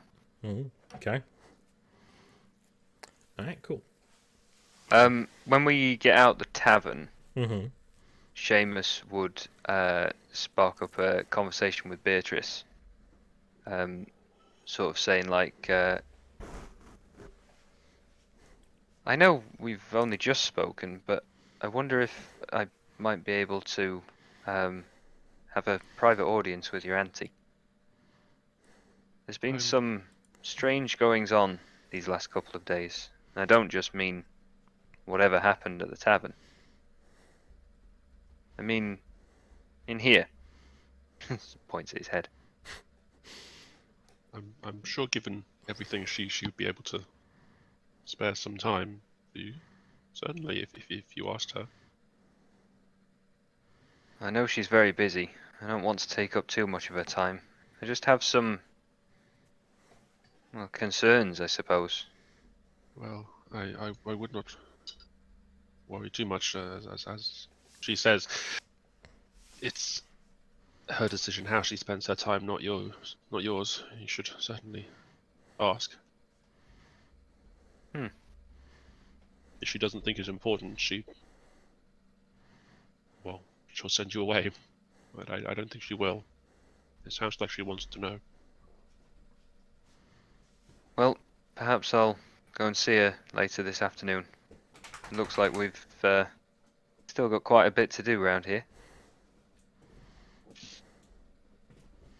Best get to it. Thanks, Beatrice. That's okay. Pat, pat, pat, pat. He probably flinches if you do try and pat him. If you do, anyone tries to touch you, you just like pull away. Like, okay. No, like flinch. Oh, okay. Ah! Yeah. Genuinely. Well, if you flinch, he slaps you. He's already flinched out of there. You can't slap him. He's too fast for y'all. All right. So, so the work they mentioned was doing some more fishing, getting your ass down into the silts and getting to work. Martok's going to fish where Henry found the sword before in the hopes that he gets lucky. Okay. All right. What? You get lucky as in finding a dead woman. More likely a sword, or a war hammer, or a big bag of gold that you can go and buy at an actual house to retire in, nowhere near here. Yeah. All right. Yeah. So all roll an agility, please, to see how well you do during the day. Fuck off. Good start. Freaking hydromancy. Oh my god! We are the kings of fishing. Oh my god! All right, each of you roll 1d6. This is how many bits worth of fish you get. Hey, I'm rich. Yeah. Hey! So that's how many bits of fish you get each. So Seamus and Beatrice have the worst days, but this is still it's a pretty bad day. You don't find much, and you don't. Yeah, I'm up to 1 silver. Yeah. You don't find another sword, Martok, unfortunately, or anything to that note. No, but he does have 6 bits, so he's had worse days. Yeah. Yeah, so you do a maybe you're all distracted. You've all got other shit on your mind. So yeah. Okay, so you finish the day up. And after a long day, you head back. There is a few people out like fishing with you. Still not the whole troop that would be fishing every day. But yeah, so you head back eventually. Is there anything particular you do that evening after you head back and sell your fish? So yeah, make sure you add that many bits to your monies, each of you. Seamus would go and try and speak to Marta, but like, depending how busy she looked, he might bottle it and not ask her. Okay, yeah.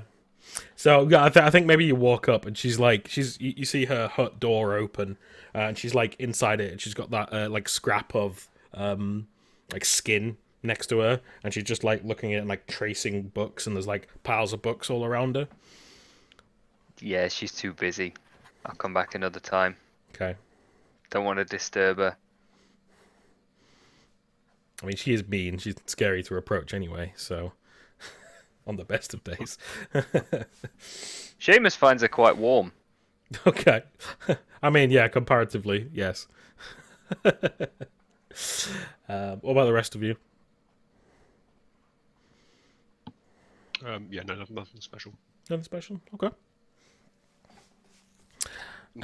Suppose still working on my project. Yeah, okay. You can give me another agility to see if you can get like. Oh, when did this get up again? Oh, give me a sec.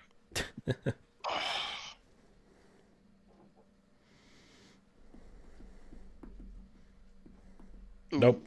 No. Okay. So yeah, maybe like you're doing it with the knife or what have you, and you like split the wood by accident. You're like, shit, you have to start again on the second bit. Yeah. Yeah. Okay. Cool. So then you get you get a relatively normal night's sleep. Are you wanting to stay up again, Martok? Yeah, after last night he will, yeah. Okay, you're actually going to stay awake. Yeah. Okay. He's done a bit of dozing, but he's not as much as the day before, so. Okay, yeah. So you will have one bane on every roll that you do for the next day. Yeah, fair enough. Yeah, that's cool. Okay. So should we take a small break there? 'Cause it's nearly 8. Oh, yeah. 5-10 minute break? Yeah. Go on then. Cool. Cool. Okay. So, you all get a good night's rest. Apart from me. Apart from you. God. But can you roll me a will save, please, Martok? Or just a will? Okay. So, probably around similar time in the morning, kind of like 3-ish in the morning equivalent. You're watching out. It's been fairly quiet. There's been no storm brewing or anything like that. It's a fairly calm night comparatively to the previous few nights. And you don't see anyone walking about, what have you. Nothing out of the ordinary. Apart from, so when it gets to this time, everything's more quiet. Everything kind of deadens down even more. You hear no birds. You hear there's no wind whatsoever. It's very quiet, and you just look out, and because you got your lamp out by your feet. You see coming from the east, the east of town. So you'd be here sat on your thing, and it's coming this way. You on the edge of your light source, which you probably can't see super far because it is pitch black. No. This similar but slightly thicker mist just starts rolling in to town. And you can physically see it rolling in and moving in. And eventually, after a couple of minutes, it passes over you, and kind of fills the town. And your visibility becomes very shit because it's kind of like a thick fog that's just kind of rolled in. And after a few minutes of just kind of like looking around in this fog that's rolled in, you begin to feel extremely tired all of a sudden, and you start drifting, and you fall asleep.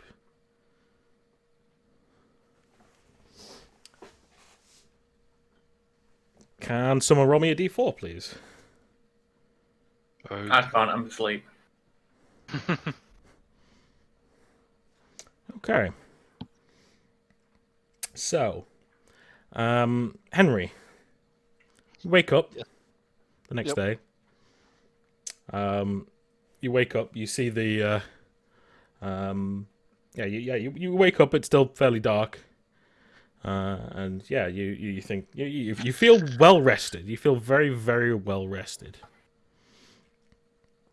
And as you sit up, you got like a slight like twinge in your neck where you've been like maybe sleeping skew-if or what have you. It's just a slight like ache in your neck. Nothing new there. Yeah, nothing new there. Yeah. You stand up and wake up. So, what's your like normal like morning routine?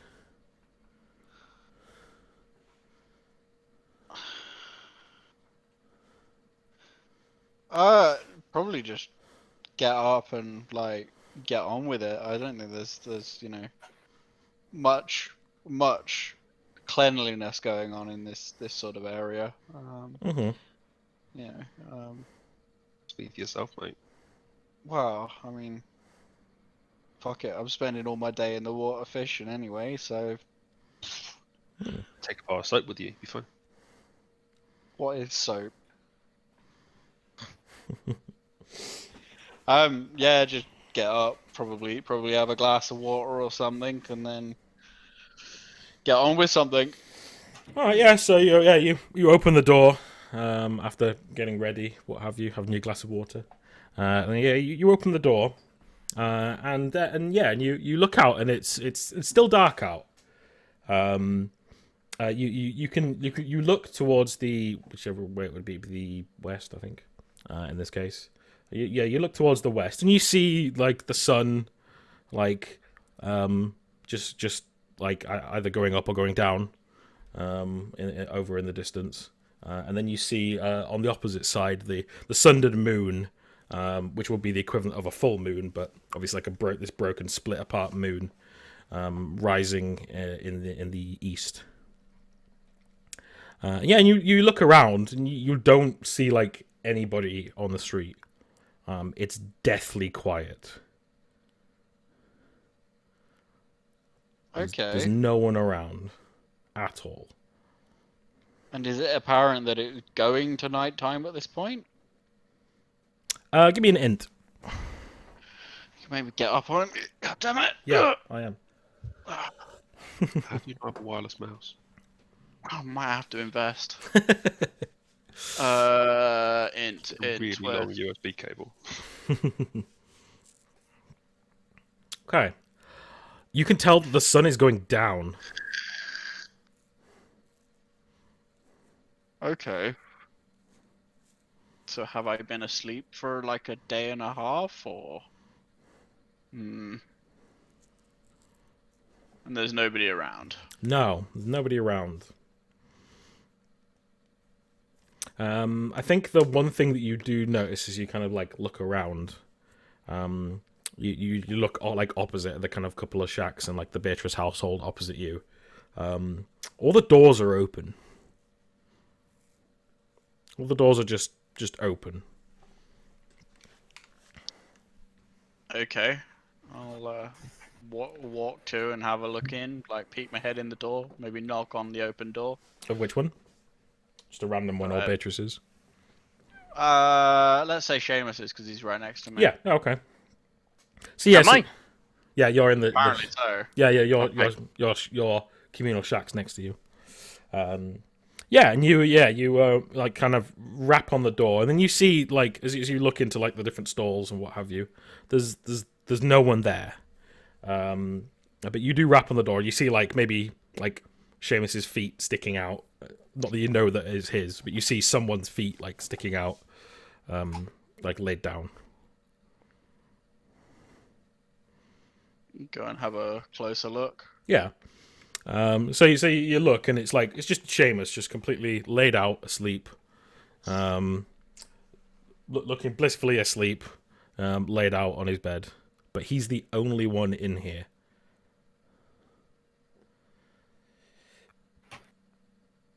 Well, of course I'm gonna try and wake him up.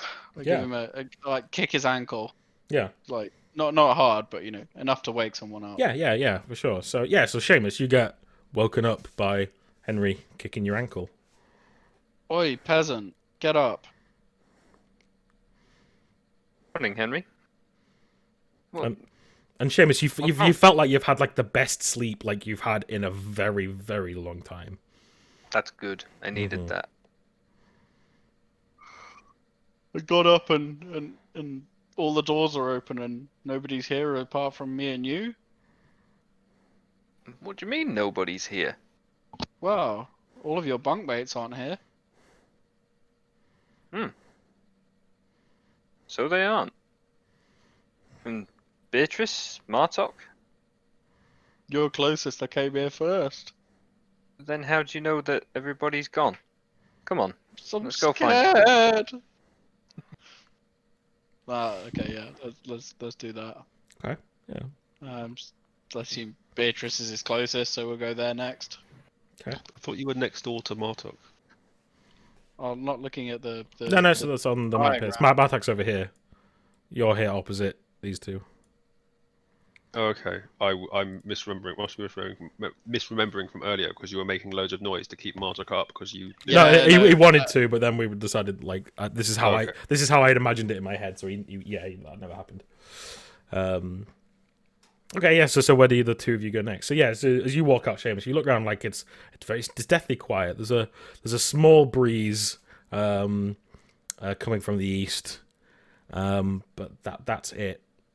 And as you look around, all the doors are open, and you don't see anybody.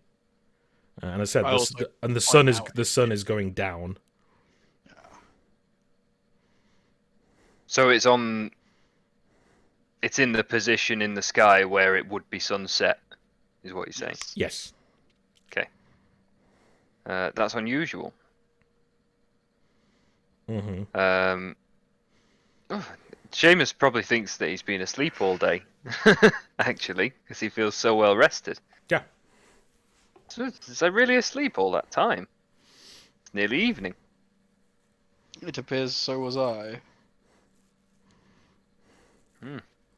Must have been something in that moonshine Martok gave me. Wait, there's moonshine? Never mind. Let's go down to the beach. Maybe everybody's working. Shall we stop past Beatrice's house and see if she is around? Can't be worth. It can't hurt to knock.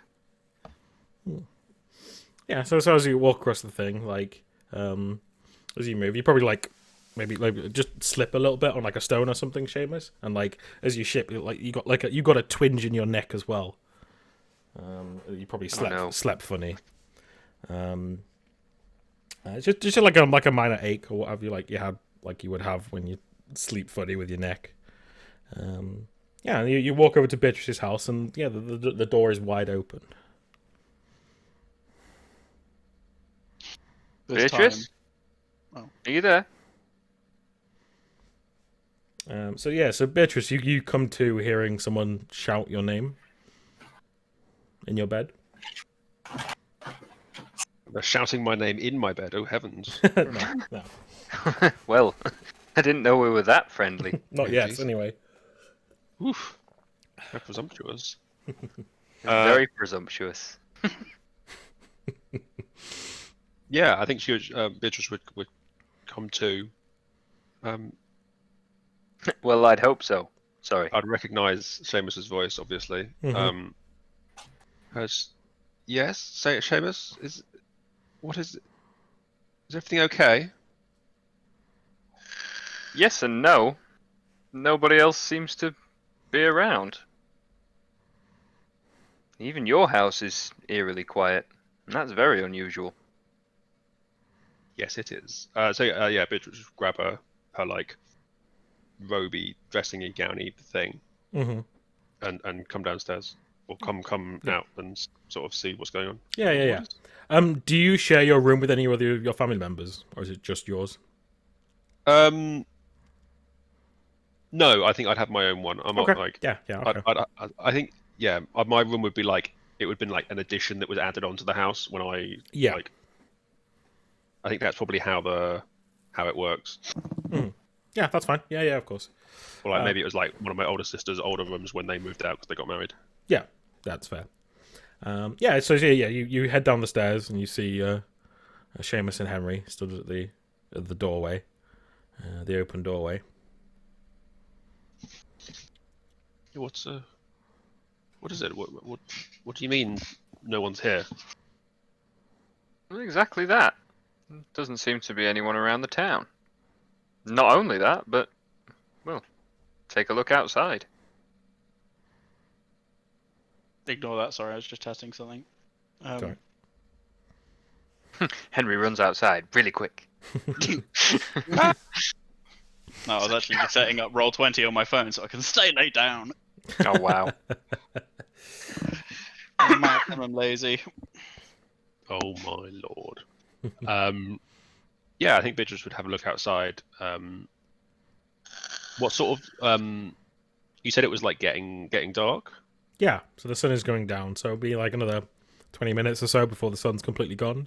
But you see on the other side the big sundered moon rising up, and it seems to be like the equivalent of like a full moon. So there's all these like splintered shards of the moon that are like lit up by the sun on the opposite side. Well, maybe everyone's just down by the hall or still fishing. Well, that's what we thought, but we thought we'd come check on you first. Well, let's go and check the hall, shall we? Good plan. Cool. So I'm assuming you grab your stuff and everything, Beatrice. Yeah, like I'd get dressed. Yeah, cool. I think as you're like getting dressed, you like, do you have a look in like around the rest of your house? Yeah, I think I'd have like a poke around to see if anyone's here. Yeah. Okay. So, as you look around, you find that like your like younger brothers and sisters or cousins or what have you, so anyone like kind of like under the age of like 18 essentially, is still here, but everyone else is gone. But they're just like laid in their bed, fast asleep. Okay. I would let Seamus and Henry. Well, I'd let Seamus know this. My younger cousins all seem to be here. Well, that solves it then. They must just be in the tavern, at work. Great, everyone back to bed then. Done. End of session. We should still go find them, Beatrice. The open doors is somewhat strange. It is. Well, come on then. Let's get going. As we leave, I go to rub my neck a little bit. Do I feel anything different? Is it just literally just a sore neck? Or... Yeah, it's just like a sore like muscle ache in your neck. Yeah. Okay. And maybe Beatrice, you see him doing that, and you like maybe rub your neck as well because your neck hurts a little bit as well, Beatrice. Oh dear. Right. Yeah. So you walk through town. You see like all the doors open and everything. You see the doors to the tavern shut currently as you kind of come up to that part. Any noises? Lights? No. Silent rave? You maybe hear like the mild crackle of a fire inside, but that's all you hear. Okay, so there's light from the inside. Yeah, there's light coming from the inside. Yes. Cool. Well, let's go inside then, shall we? Mm-hmm. Beatrice will open the door. Okay. Bear with me a moment. obviously after checking to see if there's a brand on the back of these two guys' necks. Okay. She doesn't do that. Okay.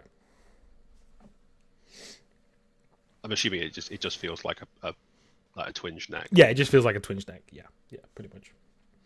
Beatrice, we've not done our morning ritual yet, where we check each other's necks. Quick, everyone! We do it every day. How Communal bizarre tick. that we would forget. Communal tick check. It's important this time of year. Yeah, if it's wet and shit, it'd be mosquitoes and ticks fucking everywhere. It'd be awful, man. Rife. It'd be horrible.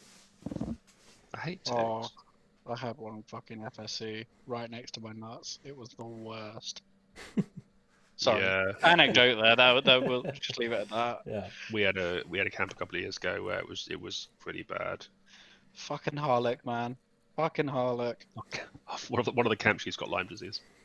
Oh. Pretty bad. Okay, so you push the doors open.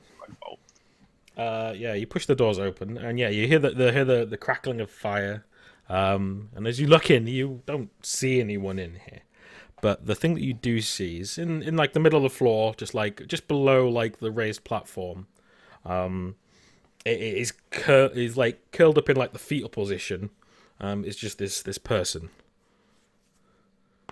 Facing away from you with the back to you.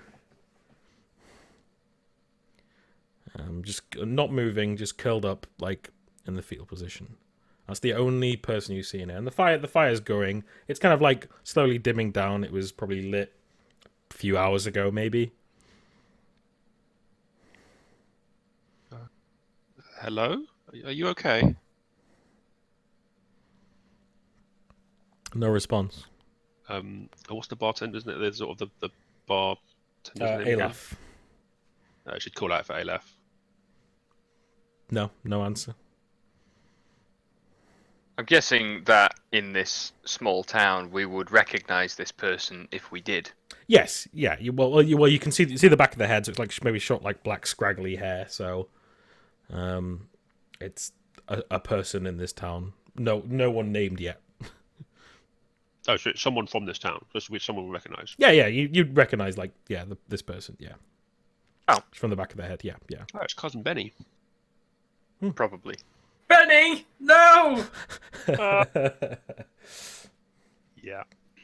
I think seeing someone like someone down looks like they're probably in pain. Are they moving or are they just curled up? No, they're very still. Marta would run over and check on them, see if they're all right. Okay, yeah. So I hope Beatrice would, not Marta. yeah, Beatrice, you mean? Marta would also have done that, but she's obviously not here. Yeah, she's not here. You're turning into your auntie. Fuck off! No, I'm not. Don't talk to me like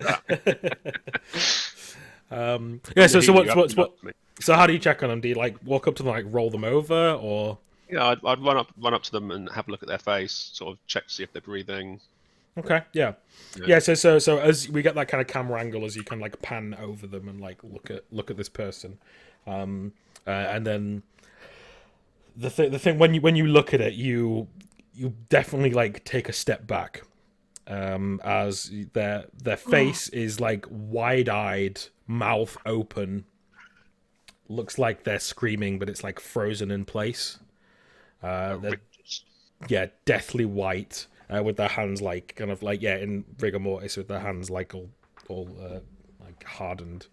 And then in the front of their stomach, there's just like their guts and like bodily fluids just like leaking out of their body. Is this hole in their like kind of midsection, as they're curled up, that's just like spilled out onto the ground. And you see, dead. Yeah. Oh yes, very 100% dead. dead. 100% dead. Cool. I'll add another one to the tally. Well, it's a good thing that I bought that Phoenix bloom. So as you're like looking at these, like these basically all their insides have been like emptied out, like in the kind of space where they're kind of curled up. God, we just replaced these reeds. Like, for God's sake. You see like part of their guts just like slightly shifting and moving. Like the guts that aren't in them anymore. Yes. Beatrice would definitely take a few steps back Mm-hmm. and exclaim pointedly and expletively. Mm-hmm. And rightly so. I And tell think these we're two all that this person's a bit dead. horrified. Yeah, similar sort of reaction. Definitely backing away. Mm-hmm. Like, this is not alright. This is not a normal thing. What's going on? Yeah. Must be another nightmare. Let's get out of here. Yeah, I start looking around the starship we're on, look for the Earth Moon, which is clearly that we were in a dream.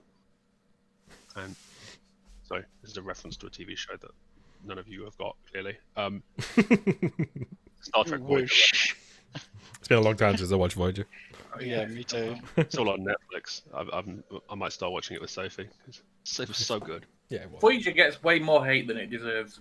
It's true. really It does. is true. It was so good. It was. Yeah. Now, Chakotay is really fucking racist if you think about it. The character. How about? And, it's really fucking bad in lots of episodes, but some of the episodes are some of my favourite of Star Trek. And Jerry Ryan. That doesn't hurt. I just like. There's a fantastic interview with her and Picard. Stewart. For when they did the new series, and she describes her outfit from the original series, and he's just like, you could just see him go, "Ooh, hello, maybe I should watch that." Really funny. Is that the one with Jerry Ryan wearing tight leather? No, it's No, it's silver skin suit. it's a skin Yeah, tight okay, lycra yeah. skin suit Yeah. and high heels for the entire series. It's pretty amazing. Yeah, we back up and watch this thing ride in this person's guts. Okay. So as you watch it, after a few moments, like climbing up the side of this dead rigor mortis person, is this like probably like this large, basically the best way to describe it is like large grub that just like crawl like with his tiny like little like claw feet like crawls itself up. It's like large, thick, horrible grub. It's probably like, I don't know, like the size of your like forearm from your elbow to your like end of your fingers. And it's like big, horrendous grub with these two like buggy eyes, these like antennae and like little mandibles. As it just crawls slowly over the top of this person's body. What do you guys do? Bear my club. Nope. Back up. Mm-hmm. Also doing that. It's Okay. alright, Henry. You're a big, strong boy. You can save us. I mean, that's okay. Whatever.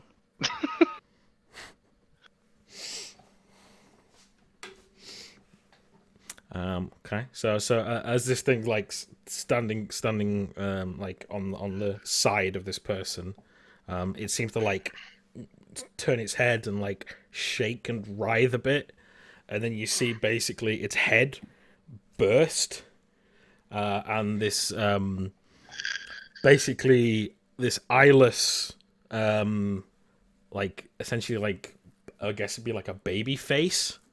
This eyeless baby face just kind of like pokes out of this like body of this grub. You see a small like deformed arm like push its way out and like kind of pull itself forward and then like flop onto the ground. This thing doesn't have any legs. So it's got this like weird baby face with like no eyes, and then it's got these kind of like weird like antennae on its face. Then its mouth is made up of like It looks like a baby's mouth, but it's got like mandibles like moving around inside of it as well. And it just does this like creepy baby scream. That very not very loud, but just like this kind of creepy baby moan with these like mandibles moving. And it kind of like moves its head towards you, and then just like slowly starts to crawl towards you. And on its back, lift up these like little fluttery wings that just start like fluttering, and it tries to like lift itself up, but its like head is too heavy, and it like kind of flops back down to the ground, and it's just trying to slowly crawl towards you. Nope, nope, nope. Are we agreeing this is all a nope? This is This a is hell of a- definitely a nope, bro. If Like- this is not a nope, what is? An insect with a baby face with mandibles just like chewed its way out of a man's stomach and is trying to fly at us. Like, Not if gonna this lie, isn't a I'm nope, kind of picturing like a Downsy predator. you're just playing on with this, aren't you?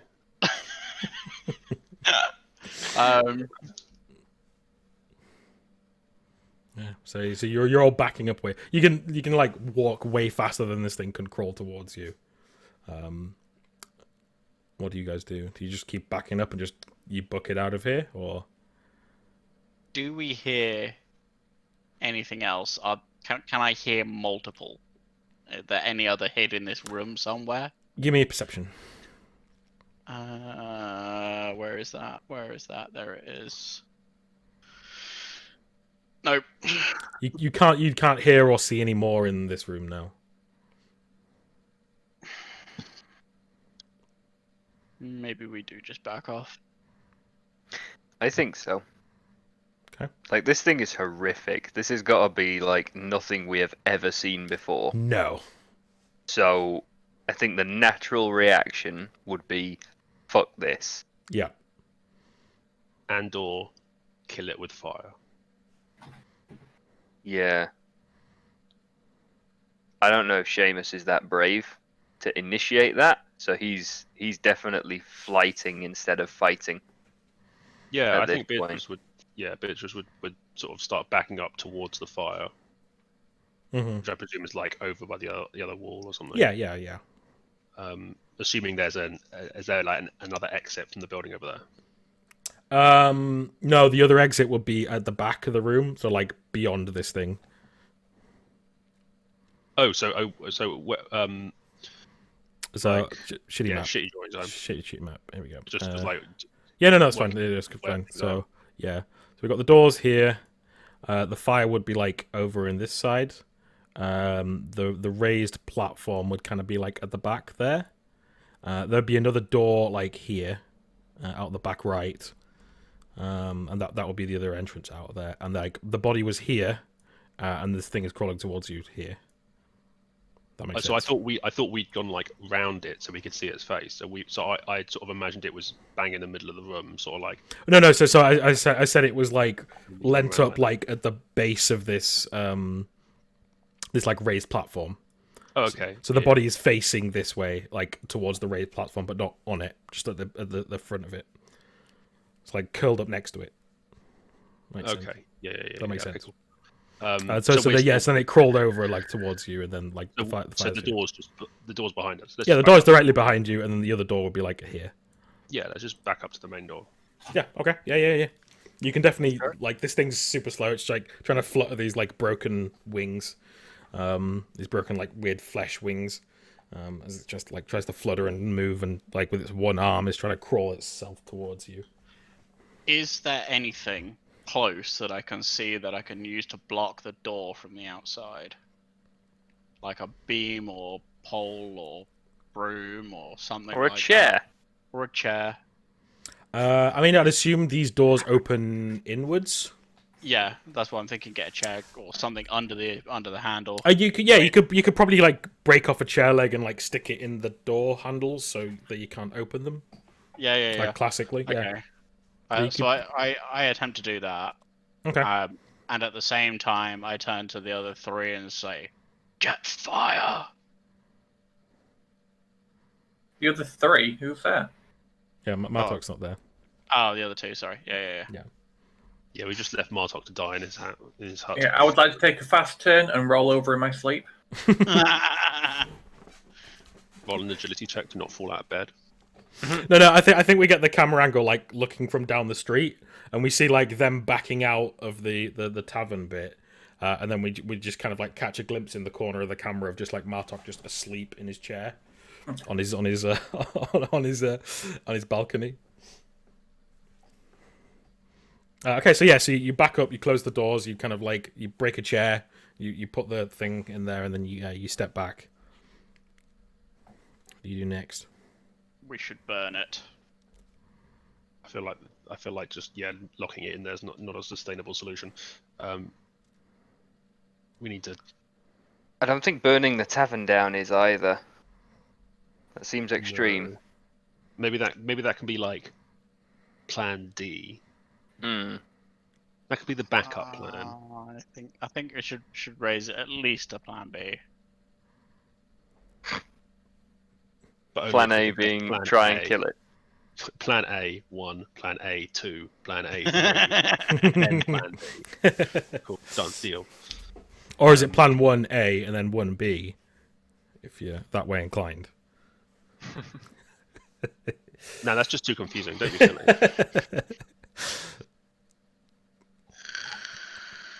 A1, A1F, A1FF, Yep.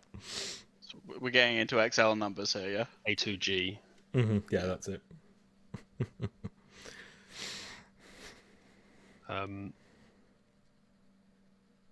Yeah, maybe we should like grab a shovel and kill it. What will a shovel do that a bat won't do? Be longer than a foot, so you don't have to be as close to it. Oh, sorry, I've got a club, not a bat. That sounds invented yet. Yeah, we should definitely try and kill it. I think. Do you think we should wake Martok for this wondrous event? Yeah, probably. He can fight things. Yeah, this is probably where you all look over and you see him like in his deck chair, just like With fast two asleep. convenient shovels laying up against him. So I look on the floor and see if there's any pebbles. I'm assuming there is. It's a Yeah, beach. yeah. It's a beachy area. Mhm. I grab a pebble and throw it as far as I can towards Martok. All right, make an attack roll. Attack roll, okay. What? You're throwing a rock at him. Not at him, in his general direction. Okay, you're not trying to hit him. All right. No, I'm not trying to hit him. I'm just trying to make noise right next to him. Alright. Boring. Still roll me. Surely you should do an attack roll. Yeah, and if yeah, it's yeah. really low, you accidentally hit him. Yes, that's exactly what's going to happen. If that's the way we're working, from now on, I'm going to be trying to throw my dagger not at people.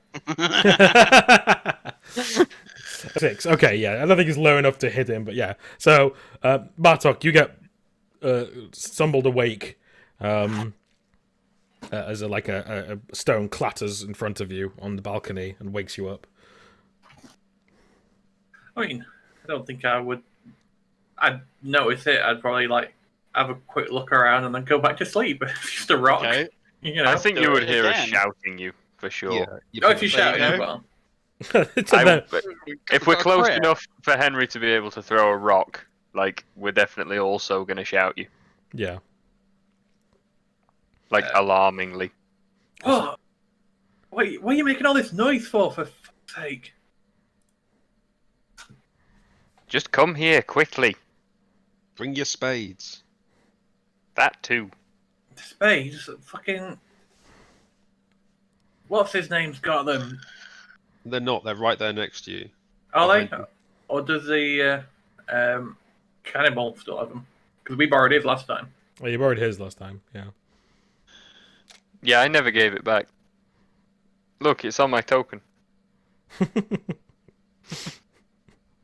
be fair, that's been on your token since the first session when I drew it. Yeah. Exactly. I've still got it. Have I ever said that Seamus didn't have a shovel? Who added technically. sunglasses? Technically.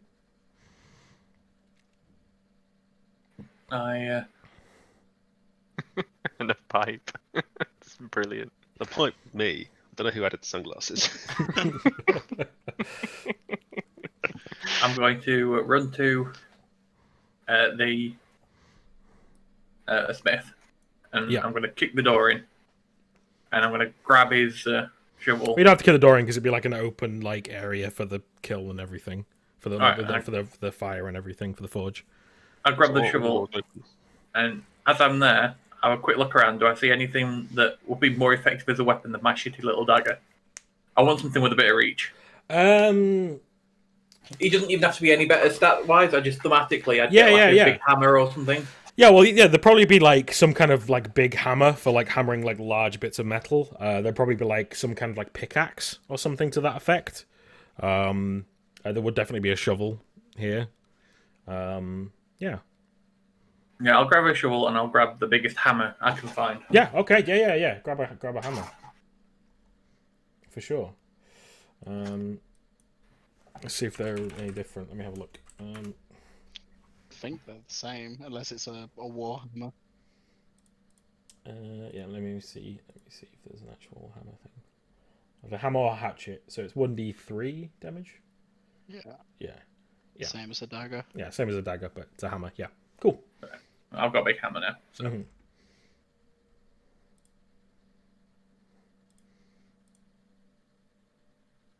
Cool. Yeah. Yeah. So you got a big hammer, and you run back over to them to see what they're shouting about. Yeah, and I chuck the spade to Seamus. Mm-hmm. Thanks. Okay. What's going on? There's something in there. Something's the only way to describe it. It's a hideous creature. I'll creep towards the door and kind of like try and peer through like the slatted woods, you know. Yeah. So Wood. you can probably open it and like look in. Yeah. Yeah, and you I don't think you see anything, and then you probably see this like small like deformed like baby hand like reach and try and like reach through the crack. I think I would close it, look at everyone, and go, "What?" I don't know. There was something. Oh fuck! What was his name again? Olaf. No, the dead guy. Oh, he's a nameless townsfolk person. Oh, we gave him a name. Benny. Oh yeah, Benny. That's right. Yeah. Benny's in there. He's Not again. he's dead again. This thing. It almost looked like it crawled out of his stomach. You get a look of disgust on Martok's face, as if they're like, "What the fuck?" You don't know. You the haven't half- seen it. Yeah, you don't know the half of it. I'll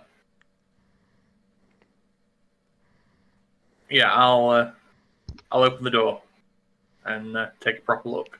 Yeah. So as I described it, this like deformed like baby head with like glossed over eyes, with no eyes. And then it's got like a normal mouth with like little mandibles in its mouth that like clacketing in between. It's got like a deformed body and one like kind of deformed hand, and then it's got these kind of like weird like flesh wings that it's trying to like flutter with as it kind of crawls itself forward as you open the door. So you open the door and like it just has to crawl itself forwards towards you. And it's probably so size wise it's probably like from like your elbow to like the end of your hand. That kind of size. Like a golfer, I'm measuring it up and I just swing it and bam. Okay, yeah, roll an attack. Am I with a bane now? Because Yes, because you're sleep tired. or- No. You did rest. Technically, yes, you did rest. Oof. Okay. Yeah. So you aim it up and you swing and it maybe like flutters at the wrong time and you just miss it completely. Let me show you how it is done. And then I'd try the same thing. But this time with my whatchamajigger trickery thing. Okay. Yeah. So it means I can add a boon. Oh, Mm-hmm. Come on. So yeah, so you try and club it, and it just like rolls to the side, and like it looks up at you and like opens its mouth, and like these mandibles are like clickety clacketing. All right. Same time. It can't dodge both of us. Go on then. Okay. Does this count as the same turn? Would this be the next turn in combat? So that trickery ability that I have. Yeah, it'd be can the add- be this next technically the next round. Yeah. Okay, cool. Yeah. Shittest baby ever. There you go. So you both managed to hit it this time. Yeah. So you both hit it, and yeah, you kill this thing and crush it. Yeah, you crush this thing. See, I told you we shouldn't have to be scared. And we probably get that like little wing flap, like twitching wing flap, and then like it just stops as you like caved its head in. Did you say the fire was just going out? Like if you left it like another half an hour, it'd probably go out. Yeah. Okay, but it's hot. Yeah. I use the shovel to scoop up its remains and throw it in the fire. Okay. With some more wood. Beatrice helps. Mm-hmm. Yeah. Okay. Yeah. Throw it in the fire, and that burns up, and it starts burning up in the fire. I'm looking around. Do I see? I'm gonna like kick in like I assume there's like back rooms to this place, like a little storage room or something. Yeah. So the back part of this would be probably where. Oh, sorry. The house behind this will be where like the elder lives. Yeah. So there'd be like a back door, and then like maybe like a small like path, like a raised like pathway that goes to her house, essentially. But yeah, there'd be like a kind of like a back room. Actually, I don't think there would be actually because it's all one room. So like if I remember rightly, like the bar things like over here on this side. So like all the barrels would just be piled up behind it or what have you. I'm going behind the bar and I'm just getting the nice bottle that he keeps under there for special occasions, and I'm just taking a swig out of it. I hate to break it to you, but there is no nice bottle. Not even one that's covered in so much dust and grime because it's been on the water. Everything's covered in dust and grime because you're living in a shithole. Fine, Not the it's nice free. bottle, just the nicest bottle. Yeah, the Yeah. nicest bottle, which is just the same as all the rest of the bottles. The one that's been wiped down recently. I'll take that. Okay, yeah. Oh dear. Mm-hmm. Okay, so you sort of burn this thing. Is anyone near the door while all this is going on?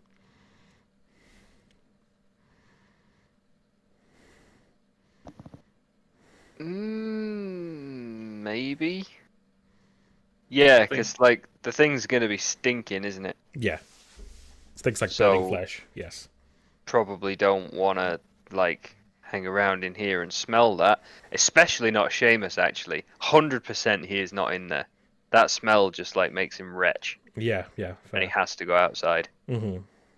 Okay, yeah. So as you step outside, like the wind from the east has picked up a little bit, and as you stand there, like going like, okay, no, don't puke, nope. You hear faintly on the wind coming from the east the sound of music. Very faintly on the wind, so you just catch like the tune of like a fiddle or something on the wind.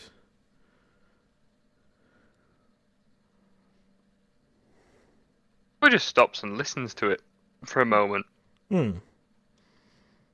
trying to work out if it's just like he's doing the whole like cleaning his ears out kind of thing, like trying to work out if it's some sort of like auditory hallucination. Yeah. So yeah, you listen to it for a minute. It's like it's quite like a happy, I guess with like kind of like hobbits dancing in the pub kind of happy like fiddle tune. A jaunty jig. Yeah, jaunty jig. Yeah. just Are very, there very. any So you're only hearing like little fur-featured bits of men? it. You're only hearing like little bits of it and stuff. Yeah. Any what? Sorry. Any fur-featured men? Yeah, no. Yeah, whoever's nearest Like he'd sort of lean back in and maybe like pull his shirt up over his thing like that, so he doesn't have to smell the smell. Mm-hmm. Who would be closest? Well, Martok's behind the Probably- bar. Yeah, probably me. Yeah, probably Henry. Yeah, Beatrice was tending to the fire, right? So yeah, just like Henry, and sort of like beckon for you to come outside. Well, what is it? And yeah, walk towards the door. Can you hear that? Can I hear that? You can. If you concentrate and listen, you can. I can. What is it? I wasn't sure at first. I thought it was the wind, and then I thought it was a hallucination of some kind. But if you can hear it too, it's almost unmistakable. Have I Some heard sort of anything string like this before? instrument. I mean, most of you're used to the shitty hurdy-gurdy that plays sometimes in the tavern. on. So maybe you've heard a fiddle before, like if you've been to another town and elsewhere. So like most of the time you probably just like sing like sea shanties or like like working songs and stuff like that, right? Because like to keep you going for this monotonous like shitty work. Sanchez. There's definitely like songs that you'd sing on like a daily basis, like to kind of keep yourself worker songs and things like that. Oh, the sea, oh, the sea. My love has gone away. I am sad. Oh, the sea. But I love the sea. Shipwreck. His legs got blown off. I was Drinking thinking and more all. like, oh, the silty shores of shite, something like that. Like we'd have a sea shanty about how terrible everything is. Yeah. I think it's important just to take a moment that we got to the point in lockdown that sea shanties have like come back. Oh, it's so stupid, isn't it? What It's so the stupid. fuck? Like, Brilliant. I love a sea shanty. So do I. But They're it's just fucking great. yeah, but it's just weird, right? How did TikTok get their hands on sea shanties? I don't know. Why? Who? What? It's so weird. Admittedly, like thanks to TikTok, I've learned some pretty great new ones in the last few weeks. But like, for fuck's sake, it's so weird. No longer just limited to Black Flag. Yeah. They do say fashion goes in circles, so True. Yeah, we're back to the 1400s. public hangings next.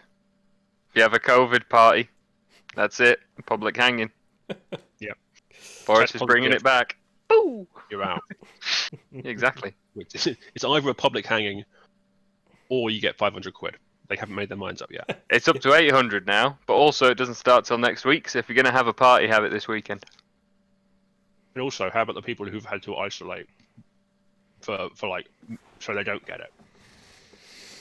What about shielding people? What the fuck do we get, bastards? We don't even get our government rice anymore. Do you not? No, They're just like, you have to stay inside. Yeah, they stopped doing those ages ago. So they don't So want to you're feed gonna kids. starve. They don't want to feed shielding people. What do these guys actually want? I don't get it. Everyone else's money to be theirs. Ah. All makes sense. I'd rather have Palpatine than these guys, to be honest. At least he brought order to the galaxy. Yeah, at least he got shit What a done. fucking Like, say what you tangent. like. Say what you like about Palpatine. You got shit like the infrastructure. Well, The let's galaxy be honest. had never known peace like it. I think most to would be have fair. rather be a Sith than a Jedi, right? 100%. Jedi's so restricted. Yeah. Like, You can't even have friends. Yeah, I know, right? You can just know people. Yeah, exactly. I don't know. I'd like to be the sort of grey area. That Yeah, they yeah, the grey almost Jedi. started to introduce. The Grey but then Jedi used to decided be a thing regret until not. they just vetoed all like the actual good lore that was in between Star Wars, in between Yeah. the films. But yeah. Did you read the alleged Away from Abrams. pitch for what Episode 9 was supposed to be? No. Oh, dude, I'll send it you. It's Send so it much me, yeah. better. Well, of course It's it is. so much better than No, everything. the that best they the did. best theory that they should have made true is that Jar Jar Binks was a Sith Lord the whole time. Yeah. Oh god, yeah. That would have literally been better than the 3 films we got. It literally would have Hey, been. It there actually was would have three been more really good. Like, okay, so this is a hot take. Okay. I actually think that the first one of the new trilogy isn't bad. No, Yeah, no, it's Force not. No, no, Awakens no. is good. Yeah, no, no, no. But that I is agree. also because it's Episode 4. Yes. Reskinned. It was very. Yeah. vanilla. It was Well, I very enjoyed it, it. was very It's safe, exactly but what it's it set up for needed lots to of be. different things that it never did. Yeah, that was the problem. Is they took it away from Abrams was it Yeah, the yeah. first one? Yeah, and they took it away from him because he had a plan for for all three, and then Disney were like, no, fuck off. We won't sell. Yeah, we can't. If we do that, we can't sell our red blue merchandise anymore. Yeah, yeah. Because he was trying to bring back the middle ground grey line. Yeah. Anyway, so sorry. Jedi's don't appear. There's some weirdo playing a fiddle, trying to lure us into the forest with the ghosts and lock us in a cave or some shit. I don't really know. Or maybe he has furry legs. So yeah, so you finish stoking the fire. Martok finishes having his drink. Do you take the bottle with you? Oh yeah. Oh, I'm handing it around as well. Okay. I'll probably hand one round and then grab another one for myself. Yeah, so you all meet back outside, and you're all listening to this like faint fiddle sound coming off from the east. What do you guys do? What can we do? Does it get louder? No, doesn't seem to be getting any louder. No. You only hang out little snippets of it. Is it like the wind blows it towards you? I mean, on a serious level, I feel like we should probably gather up all the kids in one room and in one house and lock all the doors and bar it up. Oh shit, yeah, Because the I kids. feel like there's some shit is going to go down tonight and it's getting dark. That's a very good point. We should definitely try and Yeah, you could do that. Yeah. save the children. Yeah, Good as you call. mentioned that, Beatrice is suddenly probably quite worried. Hmm. Well, is the bar probably the most fortifiable building? Maybe, but most of the kids are probably already in Beatrice's house. Yeah, half of them are definitely interested in Beatrice's house. Yeah. But let me potentially. I wouldn't say it's any more or less secure than any other building. It's just bigger because everything's kind of made the same. Really, there's no like most of the houses aren't very sturdy anyway to start with. Yeah. Well, I think one big open room will be more useful than lots of little rooms that we don't know where everyone is. Yeah. Okay. All right. So you want to spend some time going around these houses, checking if there's anyone in there, and bringing them back here. Yeah. Okay. Everyone else alright with that? Yeah. Okay. With speed. Yeah, okay. All right. Yeah, so you go around, do you stay together or do you split up or Maybe in twos? Yeah, in twos, but then in the same sort of area of town. Yeah. Yeah, okay. Yeah. You like adjacent houses. kind of. You mean either side of the street? Yeah. Yeah, okay. Yeah. All right. Yeah, so you go through, so obviously you find the other kids. Like all of the kids that you find are still like fast asleep. Are you wanting to like carry them there while still asleep, or are you wanting to wake them up? No, they can walk. Wake them up. Okay, yeah. Yeah. So you wake them all up, and then you probably like, I'm assuming you try and like calm them down, and what do you tell them's going on? I wouldn't imagine they're very frantic because they're just getting woken up. Yeah, so of we'd course. probably just tell them that we're having a gathering at the Beatrice house. And Okay. it's going to be fun, Okay. right? Yeah. Why not? Okay. Yeah. Roll me a charisma. Sorry, like so this be what will, right? Am I Yeah, helping? well. I guess I'm helping. Yeah, you could give him a boon. Yeah. Hooray, a boon. Nice. Yeah. Boonalicia. Cool. So I think as you're chatting to these kids, you're like, yeah, we're gonna have a big sleepover. Like everyone else is down working. You're all gonna stay here together. So yeah, so you slowly but surely bring all the kids to the Beatrice household, and like settle them in, what have you. Yeah. And what do you do then? What do you tell them? It's a sleepover. Mm-hmm. We've just woken them up. Go back to sleep in this house now. I think we like. I've got Beatrice probably has a few sort of older cousins or like nieces, Yeah. some nephews, that are sort of not morons. Yeah, yeah, yeah. She'll probably be like, okay, cool, keep everyone chill. Like, we're gonna go off and see what that noise is. Keep everyone here. Lock the doors. Yeah. You're in charge. Keep everyone safe. Mm-hmm. Yeah. Okay. You're a big girl now. You know. If a monster comes and eats you, That's on you. yeah, don't tell Mum I left you here. Yeah, fair. No, like I definitely don't say that last bit. Yeah, I know. I know. Just like basically be chill. It's like everything's fine. Mhm. Just like make sure everyone's all right. Yeah. We'll be back in a minute. Yeah, cool. So yeah, the few older ones kind of like, yeah, go. We'll make you some food and stuff, and they go off and yeah.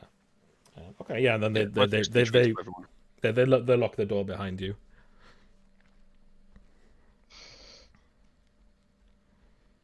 Okay. So are you heading towards the noise? Yeah. Not before Beatrice grabs her dad's shotgun and brings it with us. Yeah, when we were rounding up all the kids, did any of these people happen to have longsword collections, or muskets or cannons, or The fuck are you going to do with a cannon? fucking blast whatever's playing that violin? Drag it out of the room straight into the sand where it sinks. I mean, if you want to search some of the houses for weapons, you could do. Wait, do we know of anyone who might have a weapon? Like, we've lived here for however long. Do we know anyone who? I mean, there is a blacksmith. Yeah, we've been there though. Martok went there. Mm, You only had a brief look around. Go find his stash. We might find all those dismembered kids though. Do we really want that? Beatrice, you've lived here all your life. Anyone have any weapons that you know of? Well, it's funny you should mention that. Oh, sorry. Let me just find this real quick. There we go. I don't think you do. Like, there's a lot of people have like little daggers and stuff like that, and staffs and things like that, which you've kind of already got. Slings is like the ranged weapon of choice. There's not many like use for bow and arrows and stuff out here. Like there's not much to hunt like normally, so there isn't like Really? yeah. There's no like need for them really. Why would there's no hunting around here in this really unpopulated area with woodland and coastline? There's not many creatures out this way. Like prime animal territory. Deer's all up in that shit. Where do you think the ticks come from? And squirrels and badgers and hedgehogs. There wouldn't be deer. There would be maybe the occasional rabbit or something maybe. But yeah, I suppose. Okay then. Yeah. So Why not? yeah, no. Why would there be no large herbivorous animals around here? That doesn't make any sense. Okay, there's giraffes. Done. Get a lot of meat off a giraffe. But no, there definitely The would. neck alone, like. There'd be small rodents and rabbits and mice and things like that, but there wouldn't be any bigger game like deers or anything like that. There wouldn't be anything like that around this area. Maybe more towards the north past Pater Post, sure, but not around this area. Okay, I don't understand why, but okay. There are reasons, but you don't know those reasons yet. Do we not? Okay. No. I've lived here for so long. I feel like I would have asked this question before. God damn it, Beatrice! Why do you know if anyone's got a Well, weapon? you wouldn't ask the question because you've never seen a deer. But if they're okay, they're not that uncommon though. I know. If there were some up there, Hey, this is my world. I would have known they existed. It's like I've never seen a rhino. Actually, no, I have seen a rhino. That's a lie. I've never seen I don't know. No, I've seen one of those. You're thinking about real life. Yeah, I'm trying to think of an animal that I've never actually seen, but I know exists. And all of those animals I keep thinking of being like, oh yeah, this is a weird animal. I've actually seen one. Have you Yes, seen a sloth? but also we have the internet and education and I know. I'm thinking of things that I've schools seen and things like that. in person. Like a sloth, I haven't seen in person. I don't think. Or maybe I have. There's one. Isn't there one at London Zoo? I've no idea. Probably there's a few in the UK. Yeah, I think I probably have seen one. I do like sloths. They're the best. Not as good as bears. Depends. If it's top trumps, like fighting power, 100%. Cuteness, Cuddling. Hey, have you seen a fucking baby bear? no, actually. They're so. It's just you just want to pick them up and cuddle them. Seen a polar bear. Fat Sounds and good. podgy. They're pretty good. There's have a look on the Yorkshire Wildlife Park Facebook page. There's a fun video of the polar bears having fun in the snow Okay. the other day. Okay. So the game hunting around here for apparently is just bad. So it's not great. Okay. Yeah. Everybody's got clamming daggers. There probably would be like a bow or two here somewhere. So if you want to spend some time like looking around to try and find anything, or if you look in the blacksmith stash, what have you, see if you can find any like actual weapons, you can do. How about like an axe? Oh yeah, well I'm asking, do you want to spend time looking Yes. for weapons? I would. Is the answer. Okay. Okay. So let's roll this.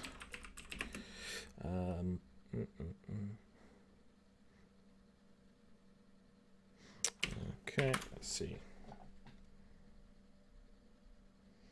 Okay, so you find in one of the houses, probably like in the like the person you hand the fish to, that like kind of chops them all up and everything. He's got like a kind of like a hatchet that you could grab. So can I ask the perhaps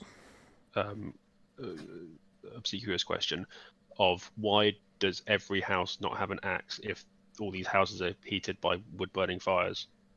I mean, that is true. That is true. Yeah. Like, So every house would have an axe. yeah, every house would have a hatchet. Yeah, you could grab a hatchet from every house. Or like- Yeah, like- that is a like good point, actually. Yeah, that's A true. big axe. Almost every house would have a big axe as well for splitting logs. Like you can't, unless there's a local guy that you go to buy pre-split logs in a little like plastic bag. You also sells the oil as well. Yeah. Okay. Yeah. Like there's quite a lot of. I imagine given that all the buildings are made of wood, there's quite a lot of woodland around here. So probably forestry is also something that happens quite a fair bit in this town. No, there's not much wood around here at all. We like walked into the wood to burn and bury the stuff last time. And you walked into like the marshes, not like the kind of heather and stuff. Okay, then where did all the wood for the buildings come from, and that we burn? It comes like via the trade that goes every through Timbertide, through Pay to Post, that comes every few days.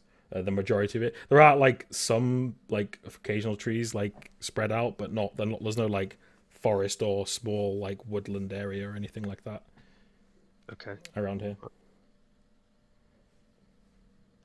But yeah, you definitely be able to find some like hatchets and maybe like a couple of bigger axes. Yeah. Let's have a look.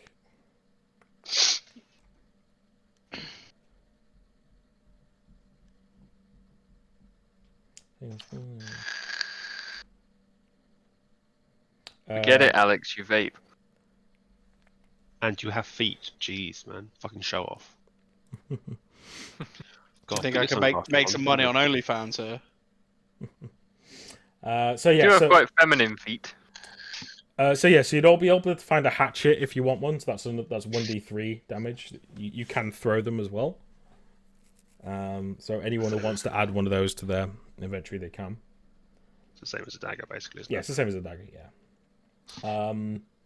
And then you'd find a couple of they're equivalent of battle axes, but they're axes, right, for chopping wood. And they're 1d6 plus 2 damage. Ooh. But you need 11 strength to use it. Ooh. I will take that. Okay. I will not. No lie. Okay. And then, yeah, you could probably find a couple of bows, which are 1d6. Cool. I will take a bow. And a few arrows.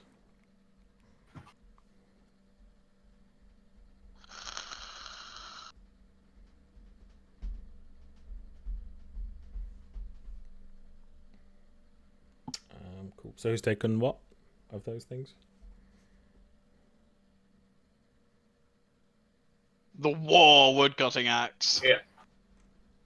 Nice.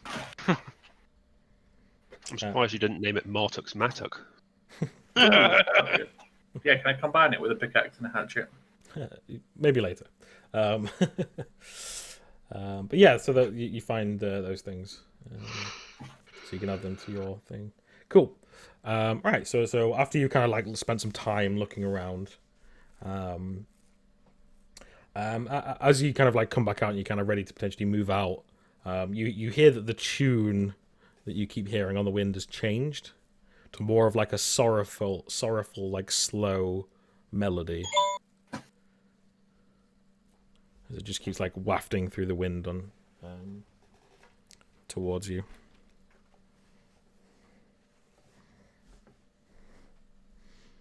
Well, it's no time like the present. After you, Martok. I grip my tightly and I lead the way. Oh, I take my lantern as well. Yeah, cool. Yeah.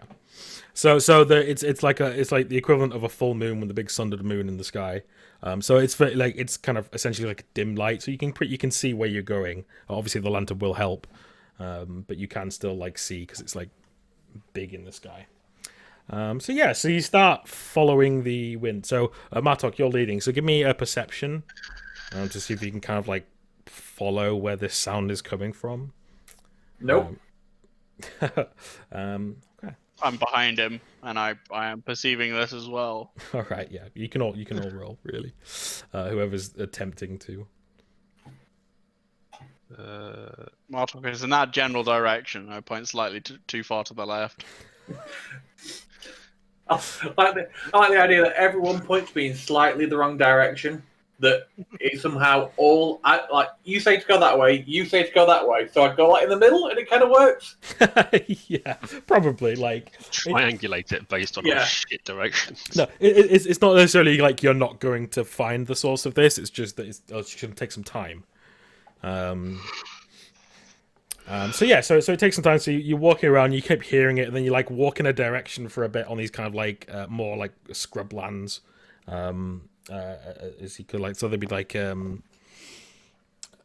very like mossy like hills and like moor side kind of area. As you're kind of walking up through this bit, and then you walk one direction, and then you like hear it come the other way, and you're like, oh shit, no, maybe it's this way, and you just take some time and you move around or what have you. And eventually you come across you come up to this like kind of like top of the hill, and then you look down, and you see in this like kind of cleared area at like kind of at the bottom of this hill, you see this basically this house, this large like building. It's built very differently to the buildings that you have. It's got stone walls. It's got like a proper like yellow thatched roof. And you can see light coming out of the windows, and like through the cracks in the door. And you hear the sound of the full music now of the fiddle playing loudly. You hear banging. You hear like people laughing. You hear people. It sounds like just people are having a good time. And that's what you see looking down.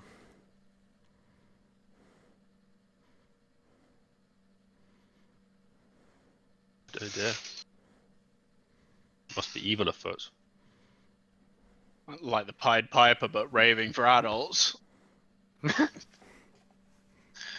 Yeah.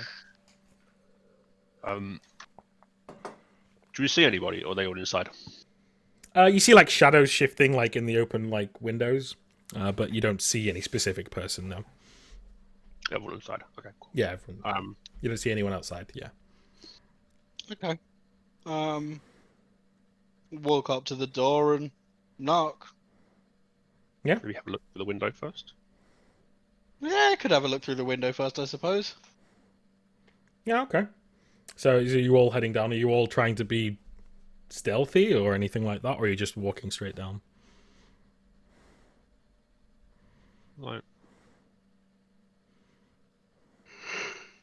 yeah, like we're not trying to make noise. Yeah. Hmm. All right. Well, yeah. Just roll me. Approaching. Yeah. Just roll me. Just roll me agility if you want to like kind of try and be a bit quieter.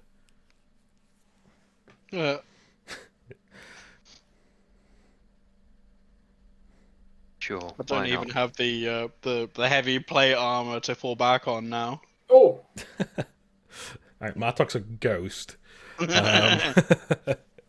Trust that to be your best roll. Yeah. No. Right. Yeah, Jesus. And Seamus, Martok, you should have rolled that with a bane anyway. But yes, why? For the thing. because you. Oh no, because you did Yeah. sleep. Sorry. Yeah. My bad. My bad. Let me just bring up this. Okay. Yeah. So you head down. So who's wanting to peek in the window? Who was peeking? I will. Okay. So everyone's like stood a bit further back from the door, and you hear the roaring of laughter and people chuckling, and like the sound of like bang of people dancing and stuff like this. And so you reach up and you peek your head in the window, and you look in and you see this like really nice looking tavern. That's like well kitted out, like all the floors are like properly like sanded down. They've got really nice benches and everything. They've got like proper glasses, which is something you guys haven't had for a long time. There's loads of people like dancing and singing, and there's a whole like there's a guy with a fiddle on like a stage at the back, just like playing away. He's got this like fancy like blue hat on with like this little giant feather in it, and you straight away you recognize like almost everybody in there from the tavern, from the town. Just onto the right of the stage at the back is just this window you can peek in. You see this large like elaborate chair with this like kind of like velvet cushion and velvet high back. And there's this woman sat in it. This beautiful looking woman. Where's her picture? Here. This woman here. This beautiful looking woman, this kind of like tight corset, with these kind of like elaborate like long dress flowing down, and it sat there just like smiling and like looking at everyone. Like if someone walks past her and bows, that she like does like a small like bow in her chair towards them, and everyone seems to be having a good time. And I think because you failed on your like stealthy check, I think someone sees you peeking in and just goes, "Henry, it's you! Come join us!" And like it's just some random person from the town. So I fall back from the window and go, guys, it looks fun in there. Should we join them?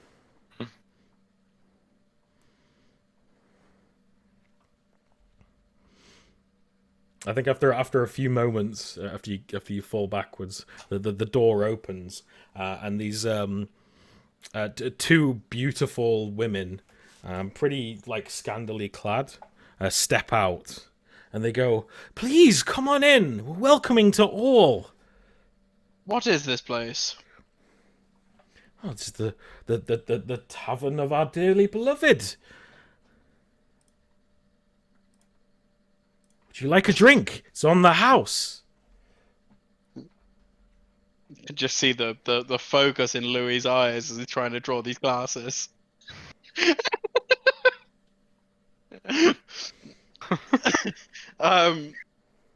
definitely what I'm focusing on. Yes. Who is this dearly beloved? Well, she's our mother, of course. She looks after us. Please come in. It's cold out here. Can I get Well, like a it'll be vibe? cold if you're wearing so little. Can I get like a vibe check? Can I see if I think these are evil? You know, can I sense that this is just not this is not good? In what way? Like, I mean, there's this fucking house that's kind of like come out of nowhere that I'm sure I've never seen before today. No, You no, know. none of you have. And I know for a fact that that kind of thing can't happen. So if it is happening, that means that it's not good. You know, there's something bad. There's, let's say, this town is cursed. So I'm like, you know, one bit more of confirmation away from just taking a swig out of my bottle and then just chopping the heads off these people. It sounds like you don't need to roll. You kind of made up your own decision. Because you can't. There's no like roll for bad vibes. It's your judgment. It's your character. No, I'm not reading this the wrong way. I know this is not You good. read it however you want. That's the whole point of this. But this is how Martok is reading it. Yeah. He's just like, this is clearly not good. So I'm going to drink like a big chug of the bottle. And I'm just going to get my axe. And I'm just going to look at everyone and go, you know, this is not good. And you can see Henry sort of breaking and becoming a little bit weak and falling for it a little bit. But I'm an old man. These girls have nothing on me anymore. You know, I'm way You past couldn't it. keep up with these young girls, mate. I've not had an erection in 12 years. So, Lucky if you can raise a smile these days. this is doing nothing for me, this one. So, yeah, I'm going to take a drink. I'm going to drop the bottle, and I'm just going to start marching towards them. Yeah, so as you start marching, you take a drink, you start marching towards these two girls, like just outside the threshold, and they're like they hold out both their arms and like, yes, come join us, come have some fun. Decapitate the first one. Okay, roll to attack. Yes. Oh god, that would be hilarious. Nah, it's not a miss. Okay, yeah. So you just walk up to them and she's holding out her hand, and then you just get this moment of she's like, and then and you just completely cut her head off with this like a big axe meant for chopping these large blocks of wood. And you just cut her head clean off. Blood sprays from her open neck as her head like flops to the floor. The girl next to her just screams and like gets covered in blood. And I think we should end it there and start it there next session. Yeah, I think that's a good point to end. I think that the chat is a really good opportunity to tell the story, but in memes. So if you will all indulge me, I think this is an appropriate end.